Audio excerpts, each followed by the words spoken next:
ଯାହା କରି ଏଇଠି ମୁଁ କହୁଛି କରେଣ୍ଟ ସାର୍ ଟିକେ ମୁଁ କହିଦଉଛି ସାର୍।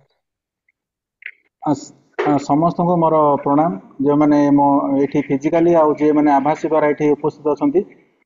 ଏଇ ମାସ ଧରି ଚାଲିଥିବା ବେଞ୍ଚ କ୍ଲର୍କ ମାନଙ୍କର ଟ୍ରେନିଂରେ ଆଜି ଆମ ସହିତ ଅଛନ୍ତି ଶ୍ରୀଯୁକ୍ତ ହରିହର ପ୍ରସାଦ ଶତପଥୀ, ଯିଏକି ରାୟଗଡ଼ା ଫ୍ୟାମିଲି କୋର୍ଟରେ ସରିସ୍ଥିତ ଭାବେ କାମ କରି ଅବସର ନେଇଛନ୍ତି। ଆଉ ସେ ଅବସର ପରେ ବି ବହୁତ କାମରେ ସେ ସକ୍ରିୟ ଅଛନ୍ତି। ୱିକିପିଡ଼ିଆରେ ବି ସେ ସଂଶ୍ଳିଷ୍ଟ ଅଛନ୍ତି। ଆମ ମାଲକାନଗିରି ଡିଷ୍ଟ୍ରିକ୍ଟ କୋର୍ଟ ପାଇଁ ବି କିଛି ଲେଖିଛନ୍ତି। ଆଉ ସେ ବି ଆମ ଭଳିଆ କୋର୍ଟର କର୍ମଚାରୀ ଥିଲେ। ଆଉ ସେ ବି ଗୋଟେ ବହି ଲେଖିଥିଲେ 2020 ମସିହାରେ ସରିସ୍ଥିତତାର ପାଇଁ ବୋଲି, କେମିତି ସିଭିଲ ସୁଟ୍ ରେ ଅଫିସ୍ ନୋଟ୍ କେମିତି ଚେକ୍ କରିବାକୁ ପଡ଼ିବ କ'ଣ ନାହିଁ। ସାର୍ଙ୍କ ବିଷୟରେ କେବଳ ଗୋଟେ ପଦ କହିବି ଯେ ସାର୍ ବି ଆମ ମାଲକାନଗିରିରେ 1992 ମସିହାରେ ସବ୍ ଜଜ୍ କୋର୍ଟ ଯେବେ ପ୍ରଥମେ ଓପେନ୍ ହେଲା, ସେହି ସମୟରେ ସାର୍ ଆମ ମାଲକାନଗିରିରେ ଜଏନ୍ ହେଇଥିଲେ। ପ୍ରାୟ 2-3 ବର୍ଷ ସର୍ଭିସ୍ କଲେ। ଆଉ ସବୁଠୁ ଇଣ୍ଟରେଷ୍ଟିଂ କଥା, ଯେତେବେଳେ ସାର୍ଙ୍କର ରୁଟିନ୍ ଟ୍ରାନ୍ସଫର ହେଲା ଏଇଠୁ ମାଲକାନଗିରି କୋରାପୁଟ ଯିବା ସମୟରେ, ସେତେବେଳେ ସେ କୋରାପୁଟ ଜିଲ୍ଲା ଜଜ୍ଙ୍କୁ ଗୋଟେ ରିପ୍ରେଜେଣ୍ଟ ଦେଇଥିଲେ ଯେ ମୋତେ ମାଲକାନଗିରି ରଖନ୍ତୁ। ଆଉ ସେଇ କଥା ଶୁଣି କୋରାପୁଟ ଜିଲ୍ଲା ଜଜ୍ ସାର୍ଙ୍କୁ ଡାକିଥିଲେ। ଆଉ ତାଙ୍କ ରିଜନ୍ ଶୁଣିକି ବି ସେଟାକୁ ସେ ମନା କରିଥିଲେ। ମାନେ କୋରାପୁଟ ମାଲକାନଗିରିରେ ସାଧାରଣତଃ ଷ୍ଟାଫ୍ ମାନେ ଆସିଲେ ଭାବନ୍ତି କେତେ ବି ଏଇଠୁ ମୁଁ ଖସିଯିବି, କିନ୍ତୁ ସାର୍ ଏଇଠି ଥାଇକି ତାଙ୍କର ଏଇଠି ମାଲକାନଗିରି ପାଇଁ ଯେଉଁ ଆଟାଚମେଣ୍ଟ ଥିଲା ସେଟା ପ୍ରମାଣିତ କରିଥିଲା। ଆଉ ଆଜି ସାର୍ଙ୍କୁ ପୁଣି ଥରେ ମାଲକାନଗିରି କୋର୍ଟ ଷ୍ଟାଫ୍ ପାଇଁ ଆମେ କୃତଜ୍ଞତା। ସାର୍ ନମସ୍କାର ସାର୍, ଆପଣ କୁହନ୍ତୁ ସାର୍।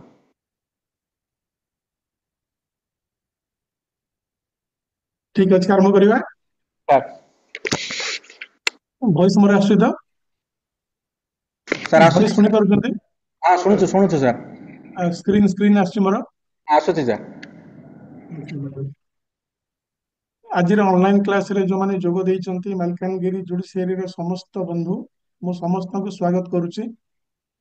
ତେବେ ପ୍ରଥମେ ମୁଁ ମାନ୍ୟବର ଜିଲ୍ଲା ଜଜ୍ ମହୋଦୟଙ୍କୁ ମୋର କୃତଜ୍ଞତା ଜଣାଇବି ଏଇଥିପାଇଁ ଯେ ସେ ମୋତେ ଏମିତି ଏକ ଆଲୋଚନା ପାଇଁ ସୁଯୋଗ ଏବଂ ଅନୁମତି ଦେଇଛନ୍ତି। ବନ୍ଧୁମାନେ, ଆଜିର ଆଲୋଚନାର ବିଷୟ ହେଉଛି how to check a plaint, how to check a plaint or pleading. ଆଜିର ଆଲୋଚନାଟା ବିଶେଷ କରିକି ଯୋଉମାନେ ହେଡ୍ କ୍ଲର୍କ କ୍ୟାଡରରେ ଅଛନ୍ତି, ବିଶେଷ କରିକି ଯୋଉମାନେ ସବ୍ ଜଜ୍ କୋର୍ଟରେ ଅଛନ୍ତି, ଜିଲ୍ଲା କୋର୍ଟରେ ଅଛନ୍ତି, ଶିରସ୍ତାର କ୍ୟାପାସିଟିରେ ପ୍ଲେଣ୍ଟ ଚେକ୍ କରନ୍ତି, ସେମାନେ ୟା ଦ୍ୱାରା ଉପକୃତ ହେବେ। ତେଣୁ ଆମେ ହାଉ ଟୁ ଚେକ୍ ଏ ପ୍ଲେଣ୍ଟର ଏଇ ଗୋଟେ ବିରାଟ ବିଷୟବସ୍ତୁ ମଧ୍ୟରୁ এই ଟପିକର ଗୋଟେ ପାର୍ଟ ଉପରେ ଆମେ ଆଲୋଚନା କରିବା। ଆଜିର ଆଲୋଚନା ଭଲ ହବ, ମୁଁ କହିବି ଓଡ଼ିଆରେ କହିବି, ଆପଣମାନେ ଭଲ ଭାବେ ବୁଝିପାରିବେ। ତେଣୁ ଯୋଉମାନେ ହେଡ୍ କ୍ଲର୍କ କେଡରେ ଅଛନ୍ତି, ମୁଁ ଭାବୁଛି ସେମାନେ ବେଟର ବୁଝିପାରିବେ। ତଥାପି ସମସ୍ତେ ଶୁଣନ୍ତୁ, କେବେ ନା କେବେ କାମ ଦବ। ଆଚ୍ଛା, ଆଜିର ଯୋଉ ଟପିକଟା କୋଉଥିପାଇଁ important, how to check a ପ୍ଲେଣ୍ଟ, କଣ ସତରେ ଆଉ କୋଉଠି ନାହିଁ? ଆପଣ ଦେଖନ୍ତୁ, ଆପଣଙ୍କର ସିପିସି, ଜିଆରସିଓ, କମ୍ପେଣ୍ଡିୟମ, ଏ ସବୁଥିରେ ମାନ୍ୟବର ହାଇକୋର୍ଟଙ୍କର ଅନେକ ସାର୍କୁଲାର ଅଛି। ଆମର ଜୁଡିସିଆରୀ କାମ କରିବାର ଗାଇଡଲାଇନ ଅନେକ ଅଛି, ବିଭିନ୍ନ ଚାପ୍ଟର ଅଛି। କିନ୍ତୁ ଆପଣମାନେ ଦେଖନ୍ତୁ, how to check a plaint, particularly ଏଇ ଚାପ୍ଟର ମୁଁ ଜାଣିବାରେ କୋଉଠି ନାହିଁ। ଏ ତଥ୍ୟ ସବୁ ଅଛି, ଅଲଗା ଅଲଗା ଜାଗାରେ ଭାଗ ଭାଗ ହେଇକି ଅଛି, କିନ୍ତୁ ଜଣକୁ ଗାଇଡ କଲା ଭଳିଆ ଗୋଟିଏ ଜାଗାରେ କନସୋଲିଡେଟ ହେଇକିରି କୋଉଠି ନାହିଁ। ଯଦ୍ୱାରା କି ଅସୁବିଧା ହେଉଛି ଶିରସ୍ଦାର ମାନଙ୍କୁ ଯେ ସେମାନଙ୍କ ପାଖରେ ଗୋଟେ ଚେକ୍ ସ୍ଲିପ୍ ନାହିଁ, ଯୋଉଟା କି ସ୍ପେସିଫିକାଲି ଥିବ, ମାନେ ମାନ୍ୟବର ହାଇକୋର୍ଟଙ୍କ ଦ୍ୱାରା ଜାରି ହେଇଥିବା ଚେକ୍ ସ୍ଲିପ୍, ଯୋଉଟା କି ସ୍ପେସିଫିକାଲି ଆମକୁ କହିବ ପ୍ଲେଣ୍ଟ ଚେକ୍ କରିବାର ଗାଇଡ ଲାଇନ୍ସ କ'ଣ। ଅଥଚ ମୁଁ ଏଇ ଦେଖୁଥିଲି ଆପଣଙ୍କର ଇ କୋର୍ଟ ସର୍ଭିସେସରେ ଗୋଟେ ଚେକ୍ ସ୍ଲିପଟେ ବାହାରିଛି, ଯୋଉଠି କି ଆପଣଙ୍କର ଏଇଟା ମୁଁ ମଧ୍ୟ ଆପଣଙ୍କର ତା ଦେହରେ ମୁଁ ଦେଇଛି। ଏଇଠି ଦେଖନ୍ତୁ ଯେ ଏଇଠି ମଧ୍ୟ ଆ ଭିତରେ ଆପଣ ଦେଖିପାରିବେ ଯେ ୟାର ଫାର୍ଷ୍ଟ ପଏଣ୍ଟ ହଉଛି, ଏଇଟା ହଉଛି ଆପଣଙ୍କର ଏନେକ୍ସର ଏ ମୁଁ ନାଁ ଦେଇଛି। ଏଇଟା ମୁଁ ବାହାର କରିଛି ଆପଣଙ୍କର ଇ କୋର୍ଟ ସର୍ଭିସେସ୍ ଭିତରେ। ଏବେ ନୂଆ କରିକି ଏଇ ଚେକ୍ ସ୍ଲିପଟା ଯୋଉମାନେ କି ଇ କୋର୍ଟ ଫାଇଲିଂ ରେ ସଂଶ୍ଳିଷ୍ଟ ଅଛନ୍ତି ସେମାନେ ଜାଣିପାରୁଥିବେ ଯେ ସେମାନେ ଏଇ ସବୁ ପ୍ରୋସିଜିଓରରେ ମଧ୍ୟ ପ୍ଲେଣ୍ଟ ବା ପ୍ଲିଡିଂ ବା ଯେକୌଣସି କେସକୁ ଚେକ୍ କରିବା ପାଇଁ ପ୍ରୋଭିଜନ ଅଛି। ତା ଦେହରେ କେବଳ ଟିପ୍ସ ଲେଖା ହେଇଛି। .1 ହଉଛି ଜୁରିସଡିକ୍ସନ, ନୁହଁ କି? ତେଣୁ .1 ଜୁରିସଡିକ୍ସନ କେବଳ ଲେଖିଛନ୍ତି, କିନ୍ତୁ ଜୁରିସଡିକ୍ସନ ଚେକ୍ କରିବା ଆଗରୁ କଣ ସବୁ ଜାଣିବା ଦରକାର? ଗୋଟେ ସିଭିଲ ସୁଟର ଜୁରିସଡିକ୍ସନ ଆପଣ କାମ କରୁଥିବା କୋର୍ଟରେ କିମ୍ବା ପ୍ଲିଡିଂ ଫାଇଲ ହବା କୋର୍ଟରେ ସତରେ ଏଡମିଜିବଲ ହେଇପାରିବ କି ନାହିଁ, ତାର ଜୁରିସଡିକ୍ସନ ଅଛି କି ନାହିଁ, ଏ କଥା ଜାଣିବା ପାଇଁ କଣ କଣ ଦରକାର? ଏଇ ତଥ୍ୟ କନସୋଲିଡେଟ ହେଇକି କୌଣସି ଜାଗାରେ ନାହିଁ, ଅଛି କିନ୍ତୁ କନସୋଲିଡେଟ ହେଇକି ନାହିଁ। ତେଣୁ ମୁଁ କଣ କରିଛି ୟା ଭିତରେ, ଯେ ଏଇ କାମ କରିବା ପାଇଁ ସୁବିଧାରେ କନସୋଲିଡେଟ ରେ ଗୋଟାଏ ମୁଁ ମୋର ଗୋଟେ ଛୋଟ ଗାଇଡ ଲାଇନ ଟେ ତିଆରି କରିଛି, ଆଉ ଯୋଉଟା ଆପଣଙ୍କର ସ୍କ୍ରିନରେ ବୋଧେ ଆସୁଛି, ଯେ ସ୍କ୍ରିନରେ ଆସୁଛି ବୋଧେ, ଆସୁଛି ଆସୁଛି। ହଁ ସ୍କ୍ରିନରେ ଆସୁଛି। ମୁଁ ଯୋଉଠି ଛୋଟିଆ ବୁକଲେଟ ରେ ଏ ସବୁ ତଥ୍ୟ କନସୋଲିଡେଟ କରୁଛି। ଆପଣମାନେ କେତେବେଳେ ଯଦି ଏ ବହି କଲେକ୍ଟ କରିପାରିବେ କିମ୍ବା ଲିଙ୍କରେ ନେଇପାରିବେ, ଲିଙ୍କରେ ନେଇକି ଆ ଦେହରେ ଦେଖନ୍ତୁ। ଆ ଦେହରେ ମୁଁ ତାକୁ ଚାପ୍ଟର ୱାଇଜ ଭାଗ କରିଦେଇଛି। ଭାଗ କରିକିରି ଆ ଦେହରେ ମଧ୍ୟ ମୁଁ ମଧ୍ୟ ସେଇ ଚେକିଂ କରିବାର ପ୍ରଥମ ଚାପ୍ଟର ଲିଖିଛି ଜୁରିସଡିକ୍ସନ, ଯୋଉଟାକି ନିହାତି ଦରକାର। ପ୍ଲେଣ୍ଟ ଚେକ୍ କରିବା ପାଇଁ ପ୍ରଥମେ ଜାଣିବା ଦରକାର ଜୁରିସଡିକ୍ସନ, ମାନେ ଆପଣଙ୍କ କୋର୍ଟର ସେ ପ୍ଲେଣ୍ଟକୁ ଏଣ୍ଟରଟେନ କରିବା ପାଇଁ ନେସେସରୀ ଜୁରିସଡିକ୍ସନ ଅଛି କି ନାହିଁ।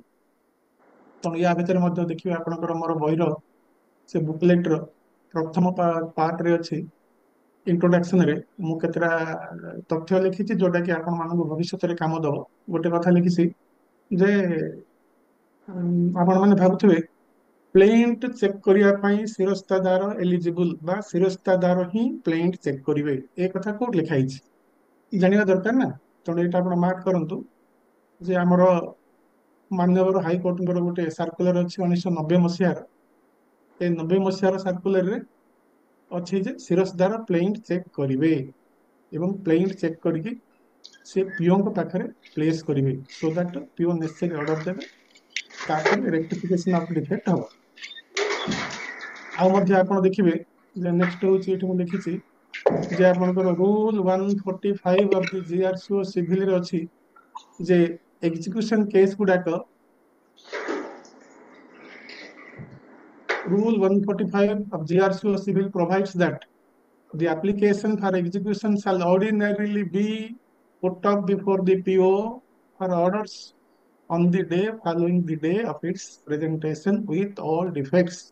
यार माने होची इपी केस टे फाइल हवा संगे संगे नेक्स्ट डे सिरसदार ताको चेक करिवे, चेक करिकरी पीओ को पाखरे प्लेस करिवे रेक्टिफिकेशन ऑफ डिफेक्ट पाई। तामाने माननीय high court Odisha Odisha high court necessary guideline अच्छी, प्लेंट चेक करेंगे शिरस्तार। एवं इपी पाई आपण माने जानिथिबे कि नहीं, एते स्ट्रिक्ट गाइडलाइन अच्छी जे इपी फाइल हबार वेरी नेक्स्ट डे सेटा चेक हम एटा करूछंती कि नहीं मु जानिनी, करबा कथा किंतु गाइडलाइन सेस इपी फाइल हबार नेक्स्ट डे ही सेटा चेक हम। हमर चेक होउची नेक्स्ट डे होउची कि नहीं आपण माने देखिबे, करबा दरकार बा आपण जानिबा दरकार जे नेक्स्ट डे ही चेक हम। तापर प्लेंट चेक करबा जो जॉब, प्लेंट चेक करबा जॉब टा एटा जानिबा आगु एटलिस्ट आपण माने प्लीडिंग विषय किसी जानिबा दरकार। प्लीडिंग विषय, प्लीडिंग माने प्लेंट हे पारे, डब्ल्यूएस हे पारे, काउंटर हे पारे, आउ थरी दि थर आपण जदि भूल करथिबे प्लेंट चेक जो माने करथिबे, जो माने सब जज कोर्ट रे अछंती, जदि एही मीटिंग रे अछंती कि नै मु जाननी, जो माने सब जज कोर्ट रे अछंती प्लेंट चेक करिसंती, भाबंतु थरे कि दिथर आपनकर भूल ହେଇଛି, आ जो भूल कि आपण परवर्ती समय जानिचंती, जद्वारा कि परे आपण जानिचंती जे जो केस की एडमिशन हबार नथिला आउ शिरस्तार ताको ठीक समय पॉइंट आउट करि पारिलेनी, जद्वारा कि प्लेंट टा भूल रे एडमिशन हे गेला। एडमिशन हेकरी पूरा साखी फाखी हे गेला, शेष स्टेज रे जना पड़ला एडमिशन ही हबार नथिला। ଏମିତି ଜିନିଷ ଥରେ ଅଧେ ହୁଏ। ମୁଁ ବି ଥରେ ଦେଖିଛି ଏମିତି ଗୋଟେ ଏକ୍ଜାମ୍ପଲ ହେଇଥିଲା ଯେ ଯୋଉମାନେ କି ତରବର ହେଇକି ଚେକ୍ କରିଦିଅନ୍ତି ବା ଠିକ ପଏଣ୍ଟ ଆଉଟ କରନ୍ତିନି, କୋର୍ଟର ମୂଲ୍ୟବାନ ସମୟ ବରବାଦ ହୁଏ। ପୁରା ସଭା ଶେଷ ଷ୍ଟେଜରେ ଜଣା ପଡେ ଆରେ ଏଇ କେସ୍ ତ ଏଇଠି ହେବାର ନଥିଲା, ଅନ୍ୟ କୋଉ ଜାଗାରେ ହେବାର ଥିଲା। এই ମୂଲ୍ୟବାନ ସମୟ କୋର୍ଟରେ ଯୋଉ ନଷ୍ଟ ହେଲା କଣ ପାଇଁ?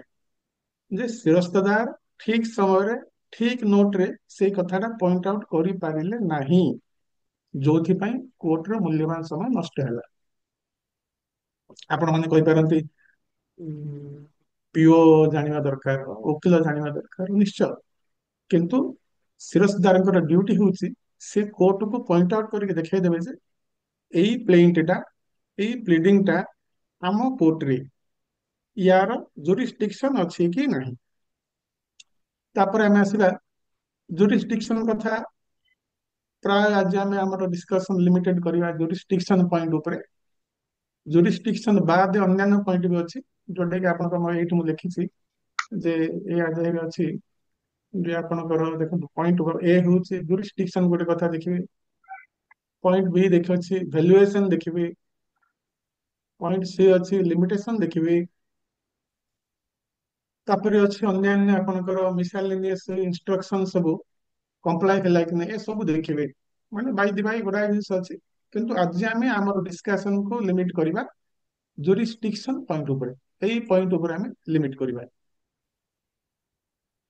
ତ ୟା ଉପରେ ମୁଁ ଗୋଟେ ଛୋଟିଆ ସ୍ଲାଇଡ ବନେଇଛି ଆପଣଙ୍କୁ ଇଜି କରିବା ପାଇଁ, ଯୋଉ ସ୍ଲାଇଡରେ କି ମୁଁ ଏଗୁଡାକ ସ୍ଲାଇଡ ଆକାରରେ ଜଣେଇଛି। ତେଣୁ ପ୍ରଥମେ ମୁଁ ସମସ୍ତଙ୍କୁ ୱେଲକମ କରୁଛି ଓ ସାରଙ୍କ ପ୍ରତି କୃତଜ୍ଞତା ଜଣାଉଛି। ଆଚ୍ଛା ଦେଖନ୍ତୁ ଏଇଠି ମୁଁ ସେଇ କଥା କହିଲି ଯେ ଆମର ମାନ୍ୟବର ହାଇକୋର୍ଟଙ୍କର ଡାଇରେକ୍ସନ ଅଛି ଯେ ଏଇ ଯୋଉ 1990 ର ସାର୍କୁଲାର ତା ଦେହରେ ଅଛି ଶିରସ୍ତାଦାର ପ୍ଲେଣ୍ଟ ଚେକ୍ କରିବେ ଏବଂ ଚେକ୍ କଲା ପରେ ସେ ପିଓଙ୍କ ଆଗରେ ପ୍ଲେସ୍ କରିବେ ଫର ରେକ୍ଟିଫିକେସନ ଅଫ ଡିଫେକ୍ଟସ। ଏଇଟା ଜାଣିବା ଦରକାର। କେହି ପଚାରି ପାରନ୍ତି ଯେ ସତରେ କୋଉଠି ଆମର ରେକର୍ଡରେ ମଧ୍ୟ ଅର୍ଡର ସିଟରେ ଲେଖା ହୁଏ office to check the plaint and put up. ତେଣୁ ସେଟା ବି ଡାଇରେକ୍ସନ ହେଲା। କିନ୍ତୁ ମାନ୍ୟବର ହାଇକୋର୍ଟଙ୍କର ଡାଇରେକ୍ସନ ଅଛି। ବାଇ ଦି ବାଇ ପିଓ ମଧ୍ୟ ଡାଇରେକ୍ସନ ଦିଅନ୍ତି। ତେଣୁ ଆମର ଚାଲିଛି। ଆଉ ବର୍ତ୍ତମାନ ତ ଇ କୋର୍ଟ ସର୍ଭିସେସ୍ ଆସିଲା। ଇ କୋର୍ଟ ସର୍ଭିସେସ ରେ ଆପଣ ଏଇ ଯୋଉ ସ୍ଲିପ ଟା ୟୁଜ କରିବେ ବୋଧେ, ୟା ପାଇଁ ବୋଧେ ଏବେ କରୁଛନ୍ତି କି ନାହିଁ ମୁଁ ଜାଣିନି, କିନ୍ତୁ ଏଇ ସ୍ଲିପ ଟା କେବେ ନା କେବେ କାମ ଦବ। ଆପଣଙ୍କର ଫାଇଲିଂ ପରେ ପରେ ଏସବୁ ଚେକ୍ ହବ, ନିହାତି ଚେକ୍ ହବା ଦରକାର। ଚେକ୍ ହବା ଭିତରେ ଦେଖନ୍ତୁ ପଏଣ୍ଟ ୱାନ୍ ହଉଛି ଜୁରିସ୍ଡିକ୍ସନ। ଏଗେନ୍ ଆସିଗଲା ଜୁରିସ୍ଡିକ୍ସନ। ଜୁରିସ୍ଡିକ୍ସନ ଆପଣ ମାନେ କେମିତି ଚେକ୍ କରିବେ। ତେଣୁ ଜୁରିସ୍ଡିକ୍ସନ ଚେକ୍ କରିବା ପାଇଁ ମୁଁ ଲେଖିଛି ସେଇ ଏ ବି ସି କହିଲି ଯେ ଆମେ ଆଜି ଆମର ପଏଣ୍ଟ ଆ ଭିତରେ ଲିମିଟ କରିବା ଜୁରିସ୍ଡିକ୍ସନ ଚେକ୍ କରିବା। ତେଣୁ ମୁଁ ଇଜି କରିବା ପାଇଁ ଏ ସ୍ଲାଇଡରେ ଆପଣମାନଙ୍କୁ ସୁବିଧା କରିବା ପାଇଁ ଟୋଟାଲ ପ୍ଲେଇଂ ଚେକିଂ ର ସବୁ ପଏଣ୍ଟକୁ କନସୋଲିଡେଟ୍ କରୁଛି। ସେ ମୋର ଯୋଉ ବୁକଲେଟ ରେ ଯାହା ଲେଖା ହେଇଥିଲା ତାକୁ ମୁଁ ଏକାଠି କରିଛି। ଯେ ଜୁରିସ୍ଡିକ୍ସନ ପଏଣ୍ଟ ବି ଦେଖିବେ, ଭ୍ୟାଲୁଏସନ ବି ଦେଖିବେ, ଲିମିଟେସନ ବି ଦେଖିବେ ଏବଂ ତା ବାଦେ ଅନ୍ୟାନ୍ୟ ମିସାଲିନିୟସ instructions of the honourable court, ଯେମିତିକି ଆପଣଙ୍କର ସିପିସି ର ଅର୍ଡର 7/6 ଆ ଭିତରେ ସବୁ ଅଛି ଯେ ପ୍ଲିଡିଂ ର ମିନିମମ୍ ରିକ୍ୱାରମେଣ୍ଟସ କଣ ସବୁ ଦରକାର। ଜିଆରସିଓ ରେ ମଧ୍ୟ ଅଛି ପ୍ଲିଡିଂ ଟା କେମିତି କାଗଜରେ ଟାଇପ ହବ, କେତେ ମାର୍ଜିନ ରହିବ, କଣ ସବୁ ତାର ଆଉଟଲାଇନ ରହିବ, ଲାଙ୍ଗୁଏଜ କଣ ରହିବ, ଏସବୁ ଦରକାର। ତା ବାଦେ ଇଣ୍ଡିଆନ ଷ୍ଟାମ୍ପ ଆକ୍ଟ ମଧ୍ୟ ଜାଣିବା ଦରକାର। ଯେ ଯୋଉ ଡକୁମେଣ୍ଟ ସବୁ ଫାଇଲ ହେଇଛି ସେଗୁଡାକ ଷ୍ଟାମ୍ପ ଆକ୍ଟ ଅନୁଯାୟୀ ଡ୍ୟୁଲି ଷ୍ଟାମ୍ପଡ ହେଇଛି କି ନାହିଁ। କୋର୍ଟ ଫି ଆକ୍ଟ ଜାଣିବା ଦରକାର। କୋର୍ଟ ଫି ଆକ୍ଟ ଅନୁସାରେ ପ୍ରପର ଭ୍ୟାଲୁଏସନ ହବା ସହିତ ପ୍ରପର କୋର୍ଟ ଫି ଦେଇଛନ୍ତି କି ନାହିଁ। ୟା ବାଦ ଅନ୍ୟାନ୍ୟ ଜିନିଷ ଅଛି ଆପଣଙ୍କର, ଯେମିତି କି वकालत नामाରେ କୋର୍ଟ ଫି ଲାଗିଛି କି ନାହିଁ, ଆଡଭୋକେଟ୍ସ ୱେଲଫେୟାର ଫି ଲାଗିଛି କି ନାହିଁ। ୟା ବାଦେ ନିଶ୍ଚୟ ଆଗକୁ ଆଗକୁ ଅନେକ ଅନରେବଲ କୋର୍ଟଙ୍କର ଇନଷ୍ଟ୍ରକ୍ସନ ଆସିବ, ସେସବୁ ଆପଣ ମାନେ ମନେ ରଖିବେ। ତେଣୁ ସେସବୁ ଜିନିଷ ଭିତରେ ଆଜି ଆମେ ଆମର ସମୟ ଅଭାବ ଦୃଷ୍ଟିରୁ କେବଳ ଗୋଟିଏ ପଏଣ୍ଟ ଆମେ ଦେଖିବା, ଜୁରିସ୍ଡିକ୍ସନ ପଏଣ୍ଟ ଆମେ ଆଜି ଡିସ୍କସନ କରିବା। କେବଳ ଜୁରିସ୍ଡିକ୍ସନ। କଣ ନା whether this court, your court, has the jurisdiction to entertain the pleading or plaint। କେବଳ ଏଇ ଗୋଟେ ପଏଣ୍ଟ ଦେଖିବା ଯେ ଆପଣ କିଏ ହେଡ୍ କ୍ଲର୍କ ଲେଖିବେ, ତାଙ୍କର ଅଫିସ ନୋଟ ର ଫାର୍ଷ୍ଟ ପଏଣ୍ଟ ହବ this court has କିମ୍ବା has not jurisdiction to entertain this pleading, this suit, this plaint। ଲେଖିବେ ନା ଅଛି ବୋଲିକି, ନାହିଁ ବୋଲି ଲେଖିବେ, ସେଠି କରିଯିବ ସବୁ ଆଉ। ତେଣୁ ସେଇ ପଏଣ୍ଟ ଲେଖିବା ଆଗରୁ କଣ କଣ ଜାଣିଲେ, ଆପଣ ପ୍ରପରଲି ସେ କଥାଟାକୁ ଜୁରିସ୍ଡିକ୍ସନ ଠିକ ଅଛି କି ନାହିଁ, ଏଇ ପଏଣ୍ଟ ଆଉଟ କରିବା ପାଇଁ ଆପଣ କଣ କଣ ସବୁ ଜାଣିବା ଦରକାର। ଜୁରିସ୍ଡିକ୍ସନ ପୁଣି ମୁଁ ନେକ୍ସଟ ସ୍ଲାଇଡରେ ଲେଖିଛି ଯେ ଯୋଉ ଜୁରିସ୍ଡିକ୍ସନ କଥା କୁହାହେଲା, ୟାର ପୁଣି ତିନି ଚାରି ପ୍ରକାର ଅଛି। ଯେ ଟେରିଟୋରିଆଲ ଜୁରିସ୍ଡିକ୍ସନ, ସେଇ ଯୋଉ ନିର୍ଦ୍ଦିଷ୍ଟ ପ୍ଲେଣ୍ଟ ବା କେସର ଟେରିଟୋରିଆଲ ଜୁରିସ୍ଡିକ୍ସନ ଅଛି କି ନାହିଁ, ମାନେ ଆପଣଙ୍କର ସେଇ ସବଜେକ୍ଟ ମ୍ୟାଟର ଆପଣଙ୍କର କୋର୍ଟ ଏରିଆ ଭିତରର ନା ବାହାରର। ନେକ୍ସଟ ଆପଣ ମାନେ ଦେଖିବେ ପିକୁନିଆରି ଜୁରିସ୍ଡିକ୍ସନ, ମାନେ ଯୋଉ ମାମଲା ବା ଯୋଉ ପ୍ଲେଣ୍ଟ ଫାଇଲ ହେଇଛି, ଆପଣଙ୍କର କୋର୍ଟକୁ ଯୋଉ ପିକୁନିଆରି ପାୱାର ଦିଆହେଇଛି, ଯୋଉ ଟଙ୍କା, ଏତିକି ଟଙ୍କା ଭିତରେ ହିଁ ମାମଲା ଏଠି ଗ୍ରହଣ ଯୋଗ୍ୟ, ସେଇ ଟଙ୍କା ଭିତରେ ମାମଲା ଆପଣ ଗ୍ରହଣ କରୁଛନ୍ତି ନା ତାଠୁ ବିୟଣ୍ଡ ହେଇଯାଇଛି। ବିୟଣ୍ଡ ହେଲେ ହବନି। ତେଣୁ ଜୁରିସ୍ଡିକ୍ସନ ଭିତରେ ଆପଣ ଟେରିଟୋରି ହିସାବରେ ଦେଖିବେ ଯେ ହଁ ଏଇ ମାମଲାଟା ଆମ ଟେରିଟୋରି ଭିତରେ ଆସୁଛି। ଦ୍ୱିତୀୟରେ ଦେଖିବେ ଆପଣ ଏଇ ମାମଲା ଆମ କୋର୍ଟର ଯେତିକି ପାୱାର ଅଛି, ପେକୁନିଆରି ପାୱାର ଗୋଟେ ଥାଏ ପ୍ରତି କୋର୍ଟର। କେମିତି ଜାଣିବେ? ସେଟା ଆପଣଙ୍କର ପ୍ରତି କୋର୍ଟକୁ ଆସିଥାଏ, ସିଭିଲ କୋର୍ଟକୁ, ପ୍ରତି ସିଭିଲ କୋର୍ଟକୁ ଆସିଥାଏ ଯେ ଏଇ ସିଭିଲ କୋର୍ଟର ପିକୁନିଆରି କ୍ଷମତା ଏତିକି 50,000। ଯେମିତିକି ଆପଣଙ୍କର ସବୁଠୁ ତଳ କୋର୍ଟର 50,000 ପଦେ ଅଛି, ସବଜଜ୍ କୋର୍ଟର ଯାହା ହେଇପାରିବ ଇନଫାଇନାଇଟ ଅଛି, ବା ଆଉ କୋଉ କୋର୍ଟର କେତେ ଅଛି। ନିଶ୍ଚୟ ପ୍ରତି କୋର୍ଟର ପିକୁନିଆରି ପାୱାର କେତେ, ସେଟା ମାନ୍ୟବର ହାଇକୋର୍ଟଙ୍କର ନୋଟିଫିକେସନ ରେ ନିର୍ଦ୍ଧାରିତ ହେଇଥାଏ। ସେଇଟା ଆପଣ ଜାଣିବା ଦରକାର, ଆମ କୋର୍ଟର ପିକୁନିଆରି ପାୱାର ଏତିକି। ତେଣୁ ତାକୁ ଧରିକି ଆପଣ ପ୍ଲେଣ୍ଟରେ ନୋଟ କରିବେ ଯେ ପିକ୍ୟୁନିଆରି ଜୁରିସ୍ଡିକ୍ସନ ଭିତରେ ଆପଣଙ୍କର ପ୍ଲେଣ୍ଟ ଆସେ ନା ନାହିଁ। ତିନି ହଉଛି ଭେରି ଇମ୍ପୋର୍ଟାଣ୍ଟ, ସବଜେକ୍ଟ ୱାଇଜ ଜୁରିସ୍ଡିକ୍ସନ, ମାନେ ଆପଣଙ୍କର ପ୍ଲେଣ୍ଟଟା ଯୋଉ ସବଜେକ୍ଟ ଉପରେ ଆଧାରିତ, ସେଇ ସବଜେକ୍ଟକୁ ଡିଲ୍ କଲା ଭଳି କ୍ଷମତା ଆପଣଙ୍କର କୋର୍ଟର ଅଛି କି ନାହିଁ।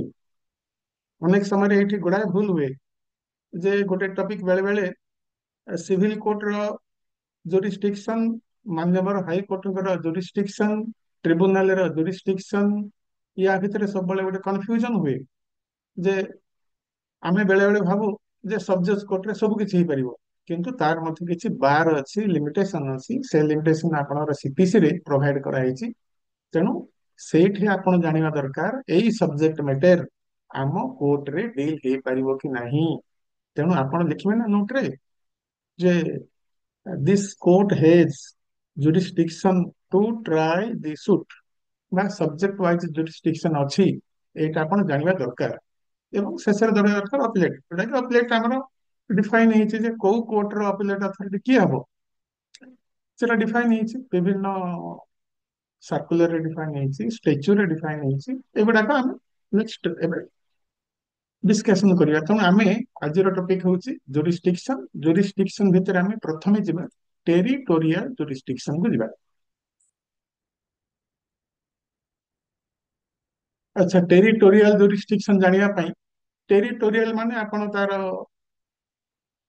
ଆକ୍ଷରିକ ଅର୍ଥ ବୁଝିପାରୁଥିବେ। ଟେରିଟୋରି ଯେମିତି କି ପ୍ରତି ସବଜେକ୍ଟ କୋର୍ଟର ନୋଟିଫିକେସନ ବେଳେ ଗୋଟା ଗୋଟେ ଆସିଥାଏ ଯେ ଏଇ କୋର୍ଟର ଟେରିଟୋରି ହଉଛି revenue sub division of so and so. ଆପଣ ମାନେ ଜାଣିଛନ୍ତି ଆମ କୋର୍ଟର ଏରିଆ ହଉଛି ଏଇଟା, ଏଇ ସବ ଡିଭିଜନ ବା ଏଇ ଆମର ବ୍ଲକ ଭିତରେ ଆମର ସୀମା ଅଛି। ତେଣୁ ସେଇ ସୀମା ବ୍ଲକ ବା ସୀମା ବା ସେ ରେଭିନ୍ୟୁ ସବ ଡିଭିଜନ ବାହାରର ମାମଲା ଆପଣ ଗ୍ରହଣ କରିପାରିବେନି। ତେଣୁ ଆପଣ ଜାଣିବା ଦରକାର ଆପଣଙ୍କ ସବଜଜ୍ କୋର୍ଟର ବା ସିଭିଲ କୋର୍ଟର ଟେରିଟୋରିଆଲ ଜୁରିସ୍ଡିକ୍ସନ କଣ, ଯୋଉଟା କି ଆମେ କହନ୍ତି, ଏଇଠି କୁହାଯାଇଛି ଯେ this is geography based division, ମାନେ ଭୌଗୋଳିକ ଯୋଉଟା କି ଏରିଆ, କୋଉ କୋଉ ଏରିଆରେ ଆପଣଙ୍କର, ସେଟା ଆପଣ ମାନେ ଜାଣିଛନ୍ତି, ଆପଣଙ୍କର ନୋଟିଫିକେସନରେ ଆପଣ ଜାଣିଛନ୍ତି। ଜାଣିବା ଦ୍ଵାରା କଣ ହବ ଯେ ଯୋଉ ଡିସ୍ପ୍ୟୁଟ ଆସିଲା ଆପଣ ଜାଣିବେ ଯେ ସେଇ ଡିସ୍ପ୍ୟୁଟଟା ଆପଣଙ୍କର ସେ ଟେରିଟୋରି ଭିତରର ଡିସ୍ପ୍ୟୁଟ ନା ବାହାର ଡିସ୍ପ୍ୟୁଟ। ଯୋଉ ମାମଲା ଆସିଛି, ଯୋଉ ଜମି ଅଛି, ଯୋଉ ଘର ଅଛି, ଯୋଉ ପ୍ରପର୍ଟି ଅଛି, ସେ ପ୍ରପର୍ଟିଟା ଆପଣଙ୍କର ସେ ଟେରିଟୋରି ଭିତରେ ଥିଲେ ତ ହବ, ଟେରିଟୋରି ବାହାରେ ଥିଲେ ହବ ନା। ବା କଜ ଅଫ ଆକ୍ସନ ସେଇ ଆପଣଙ୍କର ଟେରିଟୋରି ଭିତରେ ହେଇଥିଲେ ହିଁ ହବ, ନହେଲେ ତ ହବନି।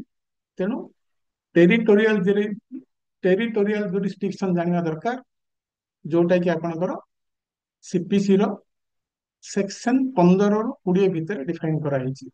ଆପଣମାନେ ଦେଖନ୍ତୁ ଯେ ସିପିସି ର ସେକ୍ସନ 15 ରୁ 20 ଭିତରେ ଟେରିଟୋରିଆଲ ଜୁରିସ୍ଡିକ୍ସନ କଣ ହବା କଥା ସିଭିଲ କୋଡ୍ ର, ସେଇଟା ଆପଣଙ୍କର ଏଇଠି ଅଛି।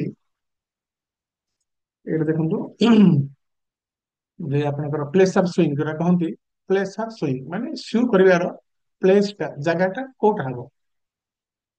ଯେମିତି କି ଆପଣଙ୍କର କୁହାହେଲା ସେକ୍ସନ 15 କହିଲା court in which suits to be instituted, every suit shall be instituted in the court of the lower grade competent to try it।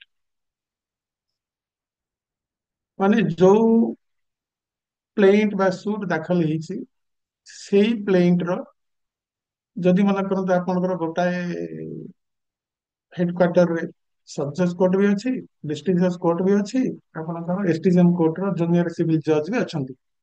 ଗୋଟେ ମାମଲା ଆସିଲା ମନେ କରନ୍ତୁ ମାମଲାର ଭ୍ୟାଲ୍ୟୁ ହଉଛି 30,000। ଆଚ୍ଛା 30,000 ଟଙ୍କାର ପାୱାର କଣ ସବ୍ ଜଜ୍ଙ୍କର ନାହିଁ କି?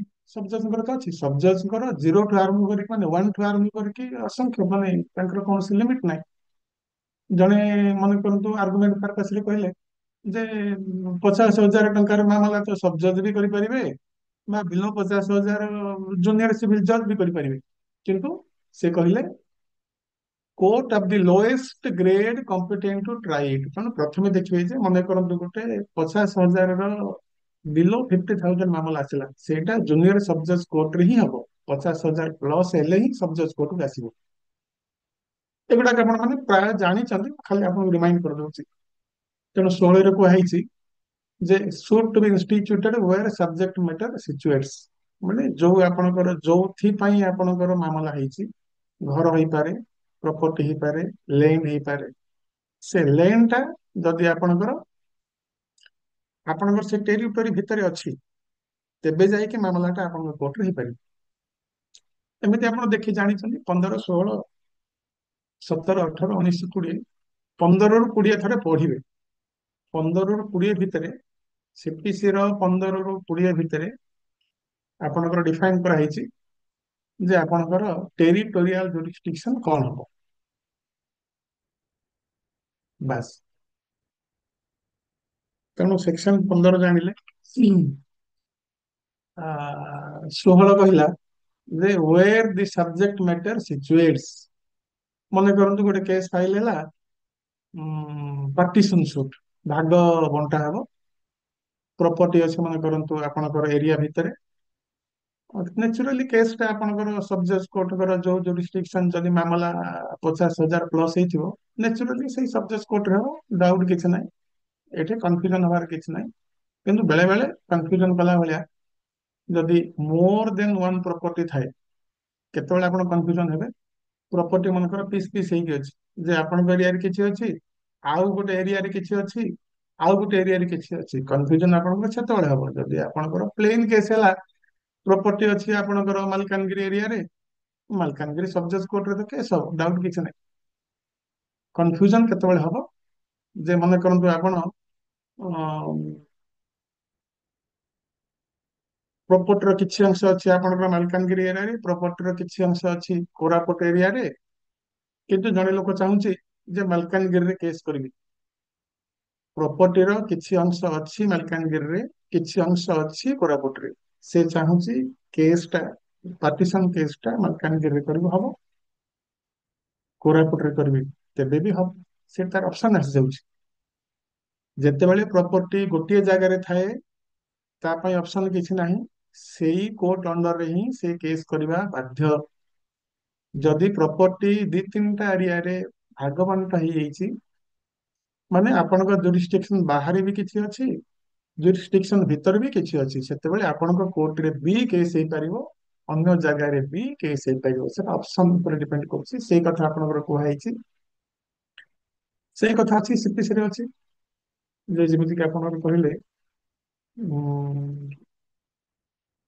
Section 17 suits for removable property situate within jurisdiction of different court. ଯଦି ଅଲଗା ଅଲଗା କୋର୍ଟର ଜାଗାରେ କିଛି କିଛି ପ୍ରପର୍ଟି ଭାଗ ହେଇକି ରହିଯାଇଛି, the suit may be instituted in any court within the local limits of whose jurisdiction a portion of the property situates। ତେଣୁ ଆପଣ ଯେତେବେଳେ ପ୍ଲେନ ରେ ଦେଖିବେ, ପ୍ଲେନ ରେ ମନେ କରନ୍ତୁ ଗୋଟେ shoot regarding dispute of property, ସେ ପ୍ରପର୍ଟିରେ ଆପଣ ଚେକ୍ କରିବେ ଯେ ତଳେ ପ୍ରପର୍ଟି ସେଡ୍ୟୁଲ ଦେଇଛି କି ନାହିଁ।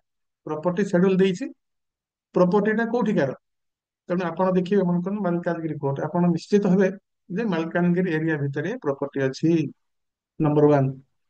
ବା ଯଦି ଆପଣ ଦେଖିଲେ ସେ ପ୍ଲେନ ରେ ସେ ଲେଖିଛି ଯେ ଦି ତିନିଟା ସେଡ୍ୟୁଲ ଅଛି, ସେଡ୍ୟୁଲ ଏ ବି ସି ଅଛି, କିଛି ପ୍ରପର୍ଟି ଅଛି ମାଲକାନଗିରିରେ ଆଉ କିଛି ପ୍ରପର୍ଟି ଅଛି କୋରାପୁଟରେ, ହବ ହବ ତା ପାଇଁ ଅପସନ ଖୋଲା। ସେ ଏଇଠି ବି କରିପାରିବ, ସେଠି ବି କରିପାରିବ। ତେଣୁ ଆପଣ ଜାଣିବା ଦରକାର ଯେ ହଁ ତା ପାଇଁ ଦିଟା ଅପସନ ଅଛି। ତେଣୁ କୋରାପୁଟରେ କିଛି ପ୍ରପର୍ଟି, ମାଲକାନଗିରିରେ କିଛି ପ୍ରପର୍ଟି ଥିଲେ ବି ତାର ପାର୍ଟିସନ ସୁଟ ମାଲକାନଗିରିରେ ବି ହେଇପାରିବ, କୋରାପୁଟରେ ବି ହେଇପାରିବ, ଅପସନ ରହିଲା। ତେଣୁ ଆପଣ ସେତେବେଳେ ଦେଖିବେ ଯେ yes this court has territorial jurisdiction to try the case. ଜାଣିବା ଦରକାର, ଜାଣିଲେ ହିଁ ସେଟା ଲେଖିବେ।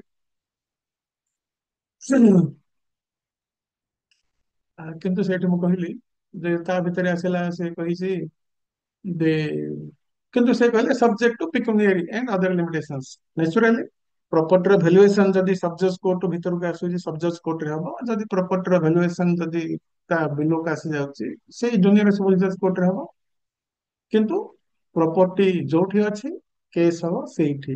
ପ୍ରପର୍ଟି ଯଦି ଅଲଗା ଅଲଗା ଜାଗାରେ ଅଛି, ଯେକୌଣସି ଜାଗାରେ, ଯେକୌଣସି ଗୋଟିଏ ଜାଗାରେ ଏ ସବୁ ପ୍ରପର୍ଟି ପାଇଁ ପାର୍ଟିସନ କେସ୍ ହେଇପାରିବ।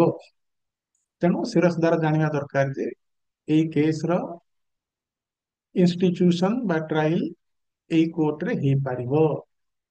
ଆଚ୍ଛା, କନଫ୍ୟୁଜନ କେତେବେଳେ ହବ? ଏଇଟା ତ ଭାରି ସିମ୍ପଲ କଥା ଗଲା। କନଫ୍ୟୁଜନ କେତେବେଳେ ହବ ଯେ ମନେ କରନ୍ତୁ ସେ ପ୍ରପର୍ଟି ସିନା ଅଛି କିନ୍ତୁ ପ୍ରପର୍ଟି ପାଇଁ ସେ ପ୍ରପର୍ଟି ମାଗୁନି, ଅଲଗା କିଛି ମାଗୁଛି। ଯେମିତି ଦେଖନ୍ତୁ ମୁଁ କହିଲି ଯେ ଏକ୍ସେପସନ, ଏଇଟା ତ ପ୍ରଥମ ଏକ୍ସାମ୍ପଲ ଦେଲି। In a suit, suppose plaintiff resides in a town P and a defendant reside in a town D, but the disputed immovable land situates in a place L. Then the suit for partition or other relief concerning the said landed property can only be filed in the civil court under whose territorial jurisdiction the land situates। ତେଣୁ ଲୋକମାନେ ଯୋଉଠି ଥାଆନ୍ତୁ ନା କାହିଁକି, ଡିଫେଣ୍ଡେଣ୍ଟ ଯୋଉଠି ଥାଉ, ପ୍ଲାଣ୍ଟିଫ ଯୋଉଠି ଥାଉ, ଲ୍ୟାଣ୍ଡ ଯୋଉଠି ପାର୍ଟିସନ ସୁଟ୍ ହବା ସେଇଠି ହବା ପାଇଁ ବାଧ୍ୟ, ସେଇ ଏରିଆରେ ଥିବା କୋର୍ଟରେ ହବ। ଇଏ ଗଲା ନର୍ମାଲ କଥା। କନଫ୍ୟୁଜନ କେତେବେଳେ ହବ ଏଇଟା ମୁଁ କହୁଛି, ଏଇ ଏକ୍ସେପସନ।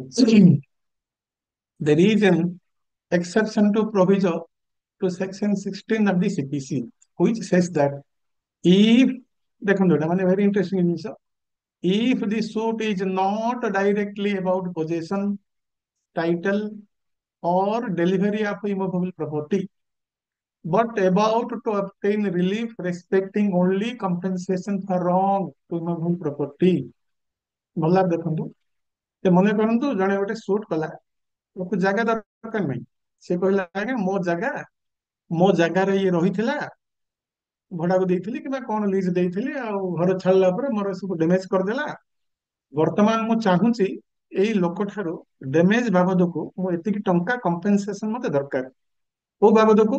Damage to immovable property. Suit ଟା ବେଶ କରୁଛି ଇମୋଭେବୁଲ ପ୍ରପର୍ଟି ନାଁଟା ଅଛି, କିନ୍ତୁ ତାର ପ୍ରକୃତ ରିଲିଫ ହଉଛି ତାକୁ ମନିଟେରୀ କମ୍ପେନସେସନ ଦରକାର। ଜମି ଦରକାର ନାହିଁ, ପୋଜିସନ ଦରକାର ନାହିଁ, ଇଞ୍ଜେକ୍ସନ ଦରକାର ନାହିଁ, ଡେଲିଭରି ଦରକାର ନାହିଁ, ତାକୁ ଦରକାର ଟଙ୍କା, ମନି। ସେମିତି ସୁଟ୍ ବି ହେଇପାରିବ। ତେଣୁ ସେଭଳି ଜାଗାରେ ନିହାତି ଜରୁରୀ ନାହିଁ ଯେ ସୁଟ୍ ଟା ପ୍ରପର୍ଟି ଥିବା ଜାଗାରେ ହବ।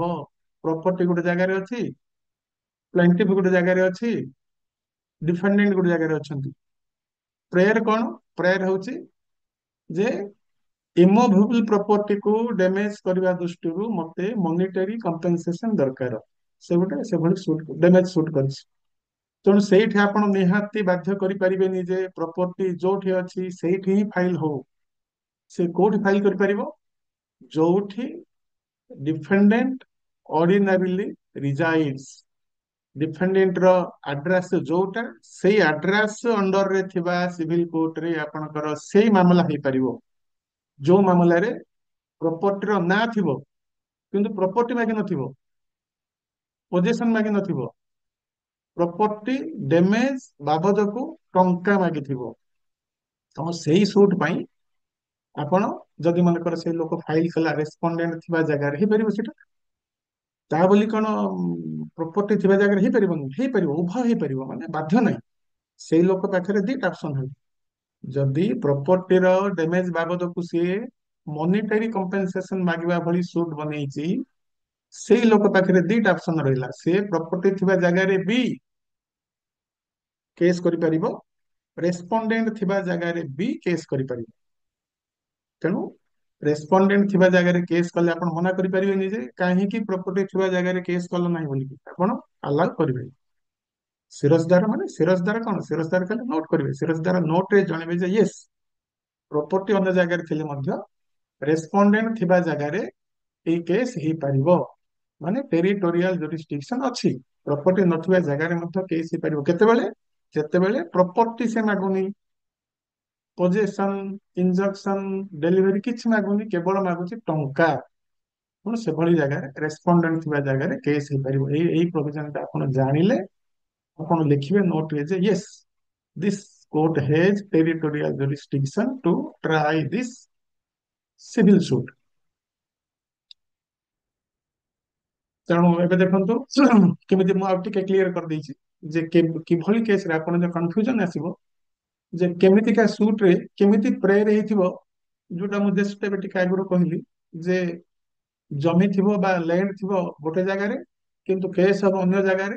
କେମିତି ପ୍ରାୟ ତାର ପ୍ଲେଇଟ ହେଇଥାଏ, ଏଭଳି ପ୍ଲେଇଟ ଦେ prayer direct the defendant to pay the plaintiff a sum of rupees so and so as compensation for the wrongful use and damage caused to the said property। ସେ property ଯୋଉ ଜାଗାରେ ଥାଉ, along with ତମ କାମ ମାନେ ଇତ୍ୟାଦି। ଏଭଳି prayer ମୁଁ ସାମ୍ପଲ ଦେଲି।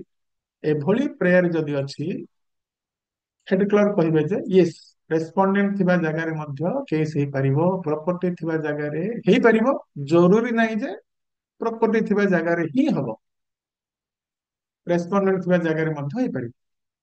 ଏସବୁ କଣ ପାଇଁ ଆସୁଛି ନା ଟେରିଟୋରିଆଲ ଜୁରିସଡିକ୍ସନ ଅଫ କେସ୍, ମାନେ କୋଉ ଜାଗାରେ କେସ୍ ହବ। ସିରଜଦାର ଜାଣିବା ଦରକାର ଆମ କୋର୍ଟରେ ଯୋଉ କେସ୍ ହେଇଛି, ଆମ ଟେରିଟୋରି ଅଣ୍ଡରରେ ଏଇ କେସ୍ ଆସୁଛି କି।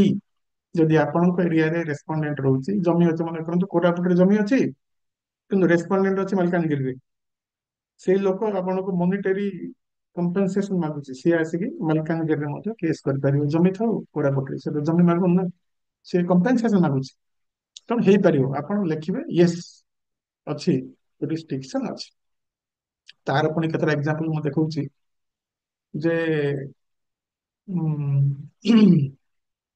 ହିନ୍ଦୁ ମ୍ୟାରେଜ ଆକ୍ଟ ଆପଣଙ୍କର ଫ୍ୟାମିଲି କୋର୍ଟରେ, ଯଦି ଫ୍ୟାମିଲି କୋର୍ଟରେ କେବେ ଯଦି ଆପଣ ଡିଲ୍ କରିବେ, ଯେ ଫ୍ୟାମିଲି କୋର୍ଟରେ ମଧ୍ୟ ସେମିତି ଗୋଟେ କ୍ଲଜ ଅଛି, ଫ୍ୟାମିଲି କୋର୍ଟ ଆକ୍ଟ ଅଛି ବା ହିନ୍ଦୁ ମ୍ୟାରେଜ ଆକ୍ଟ ଅଛି। ଆପଣ ଯଦି କେବେ ପଢିବେ Hindu marriage act, Hindu marriage act ର ସେକ୍ସନ 9 ରେ 19 ସରି ହିନ୍ଦୁ ମ୍ୟାରେଜ, ଆମେ ହିନ୍ଦୁ ମ୍ୟାରେଜ ଆକ୍ଟ ର ସେକ୍ସନ 9 ରେ 19 ରେ ପ୍ରୋଭିଜନ ଅଛି ଯେ ହିନ୍ଦୁ ମ୍ୟାରେଜ ଆକ୍ଟ ର ମାମଲା ଗୁଡାକ କୋଉଠି ଫାଇଲ ହେଇପାରିବ।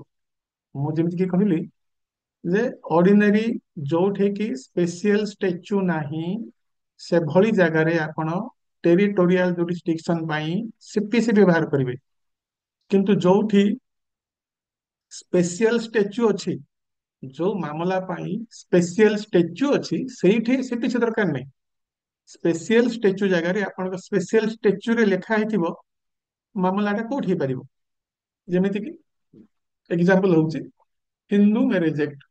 ହିନ୍ଦୁ ମ୍ୟାରେଜ ଆକ୍ଟ ର ମାମଲା ମନେ କରନ୍ତୁ ମେଣ୍ଟେନାନ୍ସ କି, ଡାଇଭର୍ସ କି, ରେଷ୍ଟିଟ୍ୟୁସନ କି, କଷ୍ଟଡି କି, ଏଇ ମାମଲା ଗୁଡାକ କୋଉଠି ହେଇପାରିବ। ଆପଣ ଦେଖିବେ section 19 of Hindu marriage act ରେ ଅଛି, every petition under this act shall be presented to the district court within local limits whose ordinarily the marriage was solemnized। ମାନେ ଏଠି ଦେଇଛି ସେ କଣ ମୁଁ କହୁଛି ଯେ ଯେତେବେଳେ କି ସ୍ପେସିଆଲ ଷ୍ଟାଚ୍ୟୁ ଗୋଟେ ଆକ୍ଟ ଗୋଟେ ଅଛି, ଗୋଟେ ମାମଲା ପାଇଁ ନିର୍ଦ୍ଦିଷ୍ଟ ଆକ୍ଟ ଅଛି, ସେଇ ଆକ୍ଟରେ ଲେଖା ହେଇଛି ଯେ ସେଇ ମାମଲା କୋଉ ଜାଗାରେ ହେଇପାରିବ। ଏକ୍ସାମ୍ପଲ ହଉଛି ହିନ୍ଦୁ ମ୍ୟାରେଜ ଆକ୍ଟ, ତାର ସେକ୍ସନ 19 କହିଲା ଯେ ବିବାହ ସମ୍ବନ୍ଧୀୟ ମାମଲା କୋଉଠି ହେଇପାରିବ, one where the marriage was solemnized, ସ୍ୱାମୀ ସ୍ତ୍ରୀ ଭିତରେ ବାହାଘର ଯୋଉଠି ହେଲା ସେଇ ଅଣ୍ଡରରେ ଯୋଉ କୋର୍ଟ ଅଛି ସେଠି ହେଇପାରିବ, ସବ୍ ଜଜ୍ କୋର୍ଟ ହଉ ଫ୍ୟାମିଲି କୋର୍ଟ ହଉ, ସେ ଏରିଆରେ ହେଇପାରିବ। ତାଙ୍କେ ଗୋଟେ ଜାଗାରେ ବାହା ହେଲେ, ମନେ କରନ୍ତୁ ସ୍ୱାମୀର ଗୋଟେ ଟାଉନ, ସ୍ତ୍ରୀର ଗୋଟେ ଟାଉନ, ବାହା ହେଲେ ମନେ କରନ୍ତୁ ଆଉ ଗୋଟେ ଜାଗାରେ ଯାଇକି ଚାକିରି ଜାଗାରେ ମିଶିକି ରହିଲେ, ଚାରିଟା ଜାଗା ହେଲା।